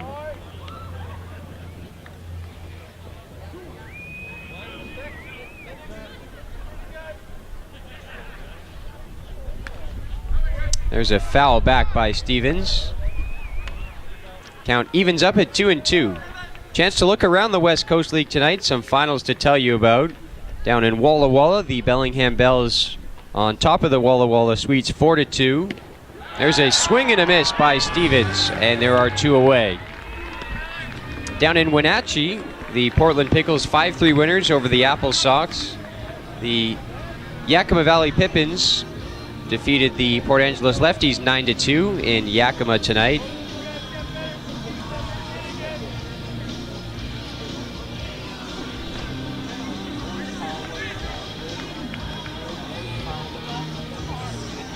And so just one more out here for Tyler Yoshihara and the HarbourCats to bounce back and even the series at 1-1, put an end to that 6-game head-to-head losing streak against these Corvallis Knights. Now the 1-0 pitch is into center field. Nick Playa coming on, and he's not going to get there. It falls in for a base hit.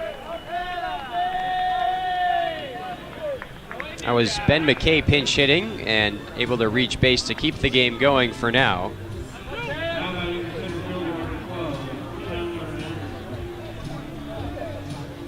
So that'll bring up Chandler Anderson, the center fielder, and he's had a productive day at the plate for the Knights. Anderson 3 for 3 with an RBI and 2 runs scored. McKay now aboard at first with 2 away. And that first pitch to Anderson missed. 1 ball and no strikes.